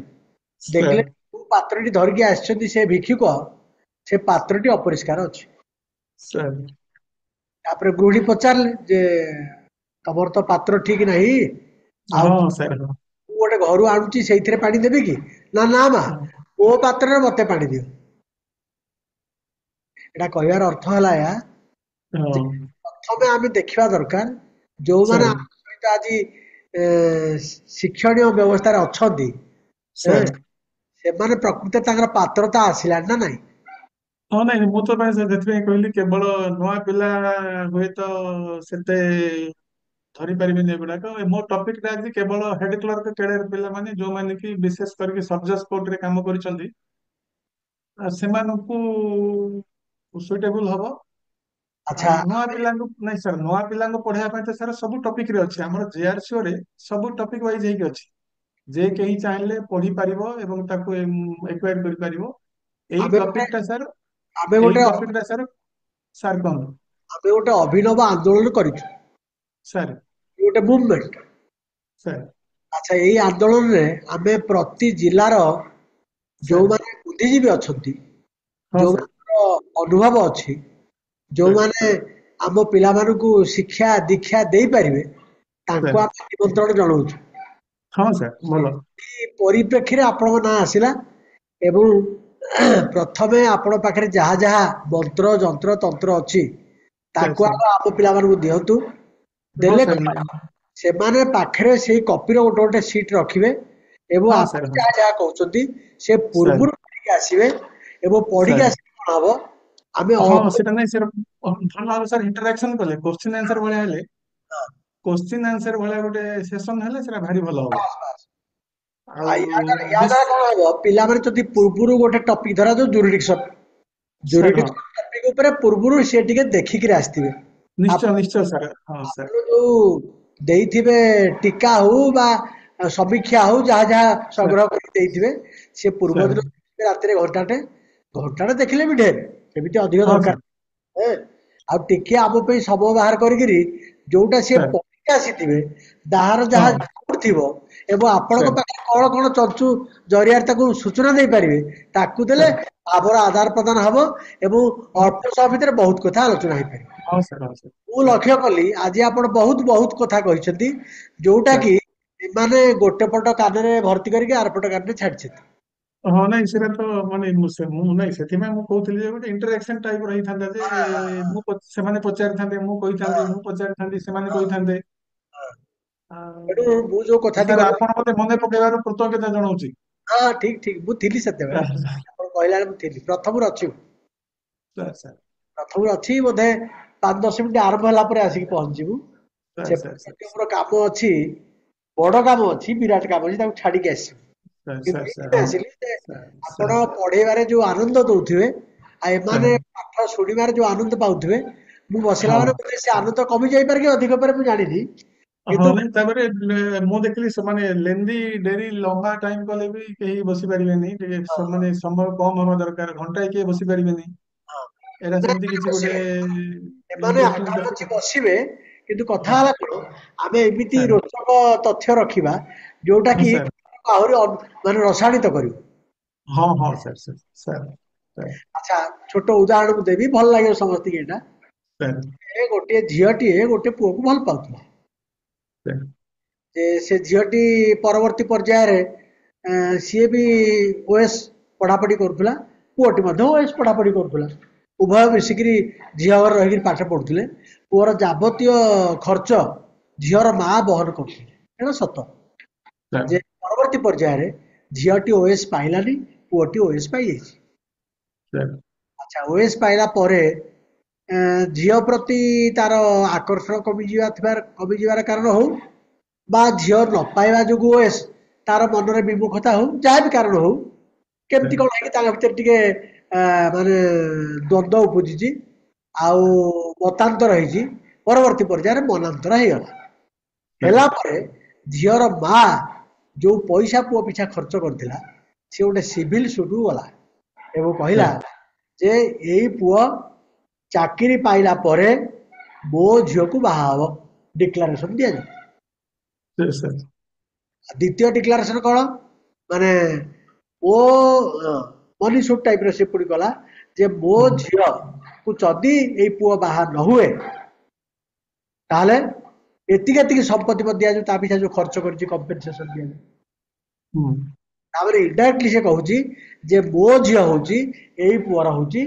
ସ୍ତ୍ରୀ ତାକୁ ଡିକ୍ଲେୟାର କରାଯାଉ ଆଉ ଯଦି ଡିକ୍ଲେୟାର ମାନେ ଯଦି ସେ ଅନ୍ୟତ୍ର କୋଉଠି ବାହା ହୁଏ ତାହେଲେ ତାକୁ ସେଥିରୁ ରିଷ୍ଟ୍ରିକ୍ଟ କରାଯାଉ ପରମାନେଣ୍ଟ ଇଞ୍ଜେକ୍ସନ ହୁଁ ହୁଁ କରାଯାଉ ଯେ ମୋ ଝିଅ ୟାର ହଉଛି ସ୍ତ୍ରୀ ଏବଂ ପରମାନେଣ୍ଟ ଇଞ୍ଜେକ୍ସନ ଦିଆଯାଉ ଯେ ମୋ ଝିଅ ବ୍ୟତୀତ ସେ ଆଉ କାହାକୁ ବାହା ହେଇ ପାରିବ ନାହିଁ ଏବଂ ତୃତୀୟ କଥା ହଁ ହେଲା ମୁଁ ହୁଁ ଯାହା ଯାହା ଖର୍ଚ୍ଚ କରିଛି ଏଇ ପୁଅ ପିଛା ସବୁତକ ପଇସା ମତେ ଦଉ ସାର୍ ହଁ ଏମିତି ମଧ୍ୟ ଗୋଟେ ସୁଟ ଆସିଥିଲା କୋଉଠି ବାଲେଶ୍ଵର ଆଚ୍ଛା ଆଚ୍ଛା ବାଲେଶ୍ଵରରେ ଆସିଥିଲା ଆଚ୍ଛା ଏମିତି ସବୁ କିମ୍ବୁତ କିମ୍ବାକାର କଥା ଆସେ ହଁ ସାର୍ କେତେ ଆସିବ ମାନେ ଏଇଟା ବ୍ରେନ ଷ୍ଟର୍ମିଂ ଆଫେୟାର୍ସ ତେଣୁ ଆମେ ଏଇଟା ସବୁ ଆଲୋଚନା କଲେ ଜାଣିଲେ ସାର୍ ତର୍କକୁ ଓହ୍ଲେଇଲେ ଆମେ ତାର ସବୁ ଦିଗ ପାଇବା ଯେମିତି ହେଲେ ସାର୍ ଆପଣ ସାର୍ କହୁଥିଲେ କୋଉଟା ସିଭିଲ କୋର୍ଟରେ ବା ସବଜଜ କୋର୍ଟରେ ସୁଟ ଆକାରରେ ଆସିପାରିବ ନାହିଁ ଆସିପାରିବ ହଁ ସାର୍ ଘଟଣା କିନ୍ତୁ ଏଇଠି ଆମେ ଯଦି ଆଲୋଚନା କରି ମନେ ରଖିଦବା ବହୁତ କଥା ଆମେ ଜାଣିପାରିବା ଭବିଷ୍ୟତରେ ହଁ କାମ ସାର୍ ସାର୍ ତେଣୁ ମୁଁ ଯୋଉ କହିଲି ପାତ୍ରତା କଥା ଆମେ ଆଗ ସାର୍ ନିଜର ପାତ୍ରତା ତିଆରି କରିବା ଦରକାର ନିଶ୍ଚୟ ନିଶ୍ଚୟ ସାର୍ ହଁ ଗୁରୁକୁଳ ଦରକାର ସାର୍ ଆଶ୍ରମରେ ନିହାତି ଦରକାର ଗୁରୁକୁଳ ଆଶ୍ରମରେ କଣ ଥିଲା ଯେ ଯଦି ଇଏ କିଏ ନା ଇଏ ହଉଛନ୍ତି ଭୀଷ୍ମଙ୍କର ଶିଷ୍ୟ ଇଏ କିଏ ନା ଇଏ ସାର୍ ଦ୍ରୋଣଙ୍କର ଶିଷ୍ୟ ଇଏ କିଏ ନା ଇଏ ସାର୍ ପରଶୁରାମଙ୍କର ଶିଷ୍ୟ ଏବେ ଠିକ ସେମିତି ଆମେ ତ ସେଇ ଦିଗରେ ଆଲୋଚନା କରୁନେ ଅମୁକ ଶିଷ୍ୟ ସାର୍ ହିସାବରେ ସେମାନେ ନିଜର ପତିଆରା ବା ନିଜର ଷ୍ଟାଟସ ଆଗକୁ ରହୁଥିଲେ ତେଣୁ ଆମେ ପରବର୍ତ୍ତୀ ପର୍ଯ୍ୟାୟରେ ଯେମିତି ହରିହର ବାବୁ ଆମକୁ ପଢଉଥିଲେ ଆମେ କହିବା ଯେ ଆମେ ହରିହର ବାବୁଙ୍କର ଶିଷ୍ୟ ସେ ଆମକୁ ଏହା କହିଥିଲେ ଆମ ପାଖରେ ଏଇ ବହି ଅଛି ଆମେ ଦେଖନ୍ତୁ ଆମେ ଦେଖେଇ ପାରିବା ତେଣୁ ଏଇ ଯୋଉ ଆଗ୍ରହ ଜନ୍ମେଇବାର ଯୋଉ ବାଟଟା ଏଇଟା ଗୋଟେ ଦିନରେ ଆସିବ ସାର୍ ହଁ ଆମ ନିଜର ସାର୍ ପାତ୍ର ତିଆରି କରିବା ଆମେ ଘରେ ପାଠ ପଢିକି ଆସିବା ଆମର ଡାଉଟ କଣ ଅଛି ପଚାରିବା ହେଲା ମନେକର ଡାଉଟଟା ଆମେ ହଠାତ୍ କ୍ଲିୟର କରି ନ ପାରିଲେ ଯେହେତୁ ଆମେ ସଭା ସାର୍ ମଧ୍ୟରେ ପକେଇଦେଲେ ଆମର ଦ୍ୱନ୍ଦଟା ଅନ୍ୟମାନେ କାଲି ପଢିକି ଆସିବା ପୁଣି ଆମେ ପଚାରିବା ଯେ ହଁ ଏଇଟା ମୁଁ ସାର୍ ପଢିଲି ମୁଁ ଏଇଠି ସାର୍ ପାଇଲି ସାର୍ ମୋବାଇଲରୁ ପାଇଲି କି ବହିରୁ ପାଇଲି କି କୋଉ ବନ୍ଧୁଘଟୁ ପାଇଲି ସେ ମତେ ଏହା କହିଲେ ପୁଣି ଆଲୋଚନା କରିବା ଆଚ୍ଛା ଆପଣଙ୍କର ଅବଶ୍ୟ ଆମର ଏତେ କଥା ବୁଝିବାକୁ ସମୟ ନଥିବ। ନାଇଁ ସାର୍ ମୋ ପାଖେ ସମୟ ଅଛି, ମୁଁ ଆଉ କଣ ତ ବସିଛି ଏମିତି ଆଉ ରିଟାୟାରମେଣ୍ଟ ପରେ ଆଉ। ଆଚ୍ଛା ୟା ଦ୍ୱାରା ଆପଣ ନିହାତି ଇଗ୍ନାଇଟେଡ୍ ଟିକେ ହେବେ। ହଁ ହଁ ସାର୍, ମତେ ଭଲ ଲାଗୁଛି ମାନେ ଯେ ଜଣେ ମୋର ପାଠ ପଢିବା ପାଇଁ ଯେତିକି ପରିଶ୍ରମ କରେନି, ଜଣେ ସାର୍ ପାଠ ସାର୍ ପଢିବା ପାଇଁ ତାଠୁ ଅଧିକ ହଁ ପରିଶ୍ରମ। ସାର୍ ପାଠ ପଢିଲା ବେଳେ ଯୋଉ ଯୋଉ ଦ୍ୱନ୍ଦ୍ୱ ଆମ ଭିତରେ ଥିବା ଆମେ ବୁଝିପାରୁନଥିବା, ଯଦି ଜଣେ ହଁ ହଁ ପଢିବାକୁ ପ୍ରସ୍ତୁତ ହେଇକି ଆସିବ ତା ପାଖରେ ଅନେକ କଥା ସବୁ ଓପନ କରିଯାଏ। ନିଶ୍ଚୟ ସାର୍ ସାର୍ ତେଣୁ ମୁଁ ଆଶା କରୁଛି ଆପଣ ଆମ ପିଲାମାନଙ୍କୁ ଏଇ ଶିକ୍ଷା ଆଉ ପ୍ରଶିକ୍ଷା ଭିତରେ ଆଗକୁ ନେବେ ଏବଂ ଏଇପଟେ ଯୋଉ ପିଲାମାନେ ଅଛନ୍ତି 30 ନମ୍ବର ଜିଲ୍ଲା ହେଇକିରି ଏମାନେ 1 ନମ୍ବର ସାର୍ ଜିଲ୍ଲା ସାର୍ ହେବେ, ଏଇଟା ହଉଛି ମୋର ହଁ ଉଦ୍ଦେଶ୍ୟ। ହଁ ସାର୍ ସାର୍ ସାର୍ ସାର୍ ଆମେ ୟାର ପୂର୍ବ ମାସରେ ଆକାଉଣ୍ଟସ ଉପରେ ମାସାଧିକ କାଳ ପିଲାଙ୍କୁ ପାଠ ପଢେଇବା ବ୍ୟବସ୍ଥା କରିଥିଲୁ। ସାର୍ ସାର୍ ଏବେ ଏଇ ମାସରେ ଆମେ କେବଳ ଡିଲିଂ ଆସିଷ୍ଟାଣ୍ଟ ମାନଙ୍କର ପାଠ ପଢଉଛୁ, ମାନେ ଅର୍ଡର ସିଟଟା ସାର୍ ସାର୍ ପିଲାଟି କିନ୍ତୁ ତିଆରି କରିବ ଏବଂ ହଁ ତା ସେଟା ନିହାତି ଦରକାର ସାର୍। ହଁ ସାର୍, ସେ ବେସିକ ହାଇକୋର୍ଟ ଜିନିଷ ସାର୍ ଗଲେ, ଦରକାର, ପ୍ରଥମେ ସେଗୁଡା ଦରକାର। ହଁ ମୁଁ ହାଇକୋର୍ଟ ଖାଲି ସାର୍ ସୁପ୍ରିମକୋର୍ଟ ଗଲେ ମଧ୍ୟ ମୁଁ ଖାଲି ସାର୍ ଅର୍ଡର ସିଟଟା ମୁଁ ଭଲ ସାର୍ କନସେନଟ୍ରେଟ କଲି ଯୋଉ ଟପିକ କି କନସୋଲିଡେଟ ହେଇକରି ବାସ୍ ଜିଆରସିଓ ରେ କନସୋଲିଡେଟ ହେଇକି ନାହିଁ, ବାସ୍ ବାସ୍ ସବୁ ଖଣ୍ଡ ଖଣ୍ଡ ହେଇକି ଅଛି, ସେଇ ବାସ୍ ଟପିକ ଟା ମୁଁ କନସୋଲିଡେଟ କରୁଛି। ଅନ୍ୟ ସବୁ ଟପିକ ସାର୍ ଅଛି ଆପଣ ମାନେ ତ ମନ୍ଥଲି କ୍ଲାସ ରେ ଡିସକସନ କରିପାରିବେ, ଆଉ ଆପଣଙ୍କଠୁ ଭଲ ସାର୍ କିଏ ବୁଝେଇ ପାରିବେ? ନା ଆପଣଙ୍କୁ ନା ତ ନା ସମୟ ହବନି, ସେମିତି ସମସ୍ତେ ଆପଣଙ୍କୁ ତ ସମୟ କେବେ ବୁଝେଇବାକୁ ହବନି ସାର୍, ଆଗ୍ରହ ଆପଣ ଥାଏ। ଯୋଉ ପୋଷ୍ଟରେ ଅଛନ୍ତି ସମୟ ପାଇବେନି ଆପଣ। କିନ୍ତୁ ମୁଁ ଜାଣିଛି ଆପଣଙ୍କଠୁ ଭଲ କିଏ ବୁଝେଇ ପାରିବେନି। ଯେ କଥା ପରା ହେଲା ଏୟା ଯେ ସାର୍ ସାର୍ ଯଦି ଜଣେ ଶୁଣୁନି ଆପଣ ସେ କଥା କୁହନ୍ତୁନି, ସାର୍ ଯଦି ସାର୍ ଜଣେ ବୁଝୁନି ତାକୁ ମଧ୍ୟ କୁହନ୍ତୁନି, ସାର୍ ଯଦି ଜଣେ ଶୁଣିକିରି ଏପଟ କାନରେ ସେପଟ କାନରେ ଛାଡୁଛି ତାହେଲେ ତାକୁ ହଁ ମଧ୍ୟ ସାର୍ କୁହନ୍ତୁ। ତାହେଲେ ସାର୍ କହିବାକୁ ସାର୍ କଣ, ମାନେ ଏମିତି ସାର୍ କଥା କହିଲା ଯେମିତି କି ଜଣଙ୍କ ମନକୁ ପାଇବ ଏବଂ ସିଏ ସାର୍ ବୁଝିବ ଏବଂ ଶୁଣିବ ଏବଂ ଅନ୍ୟ ସାର୍ କାହାକୁ ବୁଝେଇବ, ତା ସହିତ ଦରକାର ବେଳେ କର୍ମରେ ମଧ୍ୟ ଅଣେଇବ। ହଁ ସାର୍ ସାର୍ ତେଣୁ ପାଠରେ ତ ଅନେକ କଥା ଅଛି, ପାଠକୁ ଛାଡି ଦେଇକିରି ଆମ ପାଖରେ ଯୋଉ ମାନେ ମିଶିବା ଯୋଉ ସତ୍ସଙ୍ଗର ଭାବ ଅଛି, ଏଇଟା ହଁ ସତ୍ସଙ୍ଗର ହଁ କଥା। ସାର୍ ହଁ ସତ୍ସଙ୍ଗ ସାର୍ ହଁ କଲେ ସାର୍ ଆମେ ସାର୍ ଗୁଡାଏ କଥା ଜାଣିବା। ସାର୍ କେବଳ ସତ୍ସଙ୍ଗ ନୁହେଁ ଯେ ହରେ ରାମ ହରେ କୃଷ୍ଣ, ଏଇ ଯୋଉ ସାର୍ ଆମର ପାଠ ଅଛି ବା ଆମେ ଯୋଉଟାକୁ ନେଇକି ଜୀବିକା ଅର୍ଜନ କରୁଛେ, ଆମେ ହଁ ସାର୍ ବୁଦ୍ଧିଜୀବୀ ବୋଲି ଅଛେ, ଏଇଥିରେ ଯଦି ସାର୍ ଆମେ ନିଜକୁ ନିଜେ ନିୟୋଜିତ କରିବା ଆଗ୍ରହ ସାର୍ ସହକାରେ, ଆମେ ଯୋଉ କାମ ସାର୍ କରୁଥିବା ଆମକୁ ଅନ୍ୟମାନେ ଅନୁସରଣ କରିବେ। ସାର୍ ଯାହା ହଉ ଆପଣ ଆଜି ଆସିଲେ, ମୁଁ ଭାବୁଛି ଆଉ କେତେ ଦିନ ଆମ ସହିତ ଆପଣ ଆସିବେ। ହଁ ସାର୍, ଯଦି ଆପଣ ପରମିସନ ଦିଅନ୍ତି। ମୁଁ ଆପଣଙ୍କ ନାଁ ତ ହରିହର, ମୋ ଗାଁରେ ଜଣେ ବଡ ପଣ୍ଡିତ ଥିଲେ, ତାଙ୍କ ନାଁ ହଉଛି ହରେକୃଷ୍ଣ ଦାସ। ତାଙ୍କ ବହି ସାର୍ ମୁଁ ଅଛି, ଭଲ ବହି ସେ ଲେଖିଛନ୍ତି। ସାର୍ ଯେ ସେ ଗୋଟେ ଗାଁକୁ ଯାଆନ୍ତି ଚର୍ଚ୍ଚା କରିବା ପାଇଁ, ପ୍ରବଚନ ସାର୍ ଦେବା ପାଇଁ ସନ୍ଧ୍ୟାବେଳେ। ଆମ ଗାଁ ପାଖରେ ସେ ଗାଁଟା, ବୈଦେଶୀ ବିଳାସର ଗୋଟିଏ ପଂକ୍ତି ସେ ଆରମ୍ଭ କରନ୍ତି ଏବଂ ଏମିତି ଏମିତି ଚାଲେ। ଯେ ଏମିତି 30 ଦିନ ଗଲା ପରେ ସେ ଗାଁରେ ଯିଏ ପ୍ରଧାନ କହିଲେ, ପୁରୋହିତେ ନା ଆଜ୍ଞା ଆଉ କେତେ ଦିନ ଏଇ ପଂକ୍ତିଟା ଚାଲିବ, ମାନେ ସମସ୍ତଙ୍କ ମୁହଁରେ ମୁଖସ୍ଥ ହେଇଗଲାଣି, କିନ୍ତୁ ପ୍ରତିଦିନ ନୂଆ ନୂଆ ଧାରା ନୂଆ ନୂଆ ମାନେ ବିଶ୍ଳେଷଣ ତାଙ୍କ ମୁହଁରୁ ସବୁ ଶୁଣିବାକୁ ମିଳିଲା। ନା ହଁ କେତେ ସାର୍ ସାର୍ ଚାଲିବ, ନା ଆଜି ବନ୍ଦ, ଆଜି ସରିଗଲା, କାଲି ଆଉ ଗୋଟେ। ତାର ଅର୍ଥ ହେଲା ମାନେ ବୈଦେଶୀ ବିଳାସ ସିଏ ଗୋଟେ କିମ୍ବା ଦିଟା ଅର୍ଥ ନେଇକି ଲେଖିଥିଲେ, ଇଏ ସାର୍ ହରକୃଷ୍ଣ ମାନେ ଦାସ ଯିଏ ମାନେ 30 ଦିନ କାଳ 30 ପ୍ରକାର ଅର୍ଥ ବାହାର କରିସାରିଲେ। ହଁ ସାର୍ ସାର୍ କେତେ ବଡ ସେଟା ସେଠି ଟ୍ୟାଲେଣ୍ଟ ଦରକାର ସାର୍ ସେଟା। ହଁ, ତେଣୁ ଯେମିତି ଆପଣ କହିଲେ ଜୁରିଡିକ୍ସନ ମାତ୍ର ଆରମ୍ଭ ହେଇଛି, ହଁ ଜୁରିଡିକ୍ସନ 30 ରାତି ଯିବ। ଯଦି ଜୁରିଡିକ୍ସନ ଉପରେ ଆମେ ଆଲୋଚନା କରିବା 30 ରାତି ମଧ୍ୟ ନିଅଣ୍ଟ ଧରିବ। ସାର୍ ସାର୍ ନିହାତି ସାର୍ ହେଲା, ସାର୍ କିନ୍ତୁ ସାର୍ ଆମ ପାଇଁ ଯାହା ଦରକାର ହଁ ସାର୍ ଜୁରିଡିକ୍ସନ ଆମେ ସେତିକି ଶିଖିବା ଏବଂ ହଁ ଆମେ ସାର୍ ଶିଖିବା ଯେମିତି କି ଆମେ ଆଉ ହଟିବାନି, ହାରିବାନି। ସାର୍ ସାର୍ ଓକିଲ ଯେତେ ଯାହା ତର୍କକୁ ଓହ୍ଲେଇଲେ ମଧ୍ୟ ଆମ କଥାଟା ରହିବ ଏବଂ ହଁ ଆଗକୁ ବାସ୍ ସାର୍, ସେଟା ସାର୍ କୋର୍ଟର ମୂଲ୍ୟବାନ ସମୟ ନଷ୍ଟ ହବନି। ସିରଜଦାର ବାଟରେ ଏମିତି ଜଗିଥିବେ ଜଣେ ଯେ କୋ- ପେସ୍କାର କି ଜଣେ ସିରଜଦାର କାମ ହେଲା ହୋୟାର ଦି ପ୍ରୋଭିଜନ ଇଜ ହଁ ଆଭେଲେବଲ। ସାର୍ ଆପଣ ଖାଲି ଦେଖେଇ ଦିଅନ୍ତୁ ଏଇ ଜାଗାରେ ଅଛି, ସାର୍ ସାର୍ ତାପରେ କୋର୍ଟ ବିଚାର କରିବେ କେମିତି ହବ କଣ ହବ।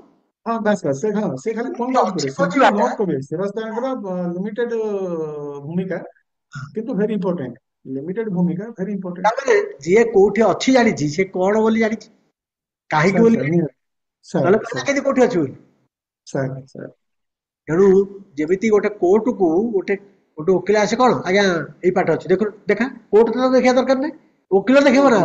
ତାହେଲେ ହଁ ଓକିଲ ବାସ୍ ଦେଖିଲା ପୂର୍ବରୁ ଯଦି ଜଣେ ହଁ ସାର୍ ଦେଖେଇଦେଲା ଓକିଲ ମୁହଁ ତଳକୁ ହେଇଯିବ ସାର୍ ଜାଣିଛି। ସାର୍ ସାର୍ ତେଣୁ ସିଭିଲ କୋର୍ଟ ହଉ କି କ୍ରିମିନାଲ କୋର୍ଟ ହଉ ଯଦି ଜଣେ ବେଞ୍ଚ କ୍ଲର୍କ ହଉ କି ହେଡ୍ କ୍ଲର୍କ ହଉ କି ସିରଜଦାର ହଉ ସେମାନେ ତାଙ୍କର ଅନୁଭୂତିରୁ ଜାଣିଥିବେ ବେଶୀ ପାଠ ପଢିବା ହଁ ଦରକାର ସାର୍ ଏଟା କମନ ସାର୍ ସେନ୍ସ ଅନୁଭୂତିରୁ ସେ ଯାହା ଜାଣିଥିବେ ମାନେ ହଁ ହଁ ସେଥିପାଇଁ ସାର୍ ମେଟ୍ରିକ ପାସ୍ କରିକିରି ଲୋକ ଓକିଲାତି କରୁଥିଲେ ହଁ ହଁ ସାର୍ ଏବେ ତ ଆମେ କେତେ କେତେ ସାର୍ ପାଠ ପଢିଛୁ ଆମ ସାର୍ ପାଖରେ ପାଠର ଡିଗ୍ରୀ ମାଳ ଥୁଆ ହେଇଛି ଆମେ କାହିଁ ସାର୍ ଜାଣିଛୁ ତେଣୁ ଗୋଟେ କୋର୍ଟକୁ ମାନେ କହିଲା ଭଳିଆ 90% ଅର୍ଡର ସିଟ୍ କିଏ ଲେଖୁଛି ଜଣେ ପେସ୍କାର ହଁ ସାର୍ ଗୋଟେ ଅର୍ଡର ସିଟ୍ ଯୋଉ ଲେଖୁଆ ହଉଛି ଏତେ 90% ଲେଖା କିଏ କରୁଛି ପେସ୍କାର ତାହେଲେ ପେସ୍କାର ଯଦି ନ ଜାଣିବ କୋର୍ଟ କେମିତି ଚାଲିବ କିନ୍ତୁ ଆମେ ଭୁଲ ଦିଗରେ ଅଛୁ କଣ ନା ଖାଲି ହାକିମକୁ ପାଠ ପଢୁ ତାର କଣ ମାନେ ହାକିମ ତ କିଛି ଦେଖୁନି ଦେଖିବ କିଏ ଯିଏ ଭଲ ଜାଣିଥିବ ସିଏ ଦେଖିବ ହଁ ସାର୍ ଯଦି ଭଲ ନ ଜାଣିଛି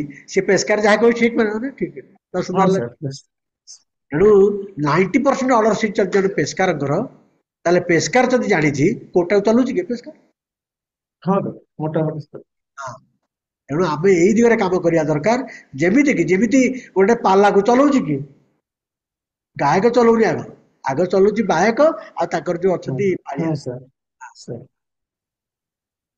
ତେଣୁ ଏଇଟା ହଉଛି ଅଭିନୟର ଜାଗା ଓକିଲ ଏପଟୁ ଖାଇକି ସେପଟୁ ଖାଇକି ଏପଟେ କହିକି ସେପଟେ କହିକି ଚଲେଇଥିବେ ଯଦି ଆପଣ ପାଠ ଜାଣିଛନ୍ତି କହିଲେ ନା ଭଲ ଏ ଅମକ ପେସ୍କାର କହିଛନ୍ତି ମାନେ ଠିକ ହେଇଥିବ ଆଉ ଜଣା ସାର୍ ସାର୍ ସାର୍ ହଁ ସାର୍ ତେଣୁ ସେଭଳି ନିଜର ମଞ୍ଜିଟା ତିଆରି କରିବା ଦରକାର ଯେମିତିକି ହଁ ଆମେ ସାର୍ ଜାଗା କାମ ଛାଡିକି ଗଲେ କାମ କାମ କାମ ଜାଣିଲେ ଷ୍ଟାଫ୍ ମାନେ ବି ସମ୍ମାନ ପାଇବେ ଶ୍ରଦ୍ଧା ପାଇବେ ଆଉ ମୁଁ ଆଶା ଷ୍ଟାଫ୍ କରୁଛି ମାନଙ୍କର ଯଦି ଆପଣ ଆମକୁ ଟିକେ ଅଧିକ ସମୟ ଦେବେ ଆମେ ଯେତିକି ସାର୍ ଦିନ ଚାହିଁବୁ ଯେମିତି ହରକୃଷ୍ଣ ଦାସ ଦେଇଥିଲେ ସାର୍ ସାର୍ ସାର୍ ଯଦି ହଁ ଆପଣ ସାର୍ ଦେବେ ତାହେଲେ ଆମ ପିଲାମାନେ ଟିକେ ଉପକୃତ ହେବେ ହଁ ସାର୍ ନିଶ୍ଚୟ ସାର୍ ନିଶ୍ଚୟ ଆଉ ନିଶ୍ଚୟ ସେମାନେ ଆପଣଙ୍କୁ ଅନୁରୋଧ କରିବେ ନିର୍ଦ୍ଦିଷ୍ଟ ଢଙ୍ଗରେ କରିବେ ହଁ ହଁ ଯାହା ସାର୍ ଯାହା ଆପଣଙ୍କ ପାଖରେ ଅଛି ମନ୍ତ୍ର ଯନ୍ତ୍ର ସାର୍ ତନ୍ତ୍ର ତାକୁ ଟିକେ ଆମ ସାର୍ ପିଲାମାନଙ୍କୁ ଦିଅନ୍ତୁ ସେମାନେ ତାଙ୍କ ହଁ ଭିତରେ ବାଣ୍ଟିବେ ବାଣ୍ଟିକିରି ହଁ ସାର୍ ପୁଣି ସେଥିରେ ଯଦି ତାଙ୍କ ଡାଉଟ୍ ହୁଏ ପୁଣି ପଚାରିବେ ହଁ ସାର୍ କାଲି ସାର୍ ବୋଧେ ଆପଣଙ୍କୁ ରଖା ହେଇଛି ନା କଣ ନା କିଛି କହିନାହାନ୍ତି ଆଚ୍ଛା ଯଦି ଆପଣଙ୍କର କାଲି ସମୟ ଅଛି କାଲି ତ ଛୁଟି ନୁହେଁ ହେଁ? ଯଦି ଅଛି ସମୟ ଆମକୁ ପୂର୍ବ ଦିନ ଜଣେଇଲେ ସେ ପୁଣି ବ୍ୟବସ୍ଥା ସେ ଦିଗରେ କରିବେ ଏବଂ କଣ ପଢେଇବେ ସେଇଟା ବି କହିଲେ ସେ ବୁଝିପାରିବେ ସେ ଅନୁସାରେ ମୁଁ ସେ ବୁଝିକି ଆଲୋଚନା ଦେଖିବି ମୁଁ ଦେଖିକି କହିବି ବୁଝିକି କହିବି ସାର୍ ନହେଲେ ଡେଟ୍ ବି ଚେଞ୍ଜ କରିହବ ଦେଖିବା ଆଚ୍ଛା ଠିକ ସାର୍ ଆଚ୍ଛା ସେ ଆମର ଜଗନ୍ନାଥ ବାବୁ ଅଛନ୍ତି ସେ ଆପଣଙ୍କ ସହିତ ଯୋଗାଯୋଗ କରି କରିବେ ହଁ ହଁ ସାର୍ ସାର୍ ଠିକ୍ ହଉ ଅଛି ହଉ ଥ୍ୟାଙ୍କ ୟୁ ହଉ ସାର୍ ନମସ୍କାର ସାର୍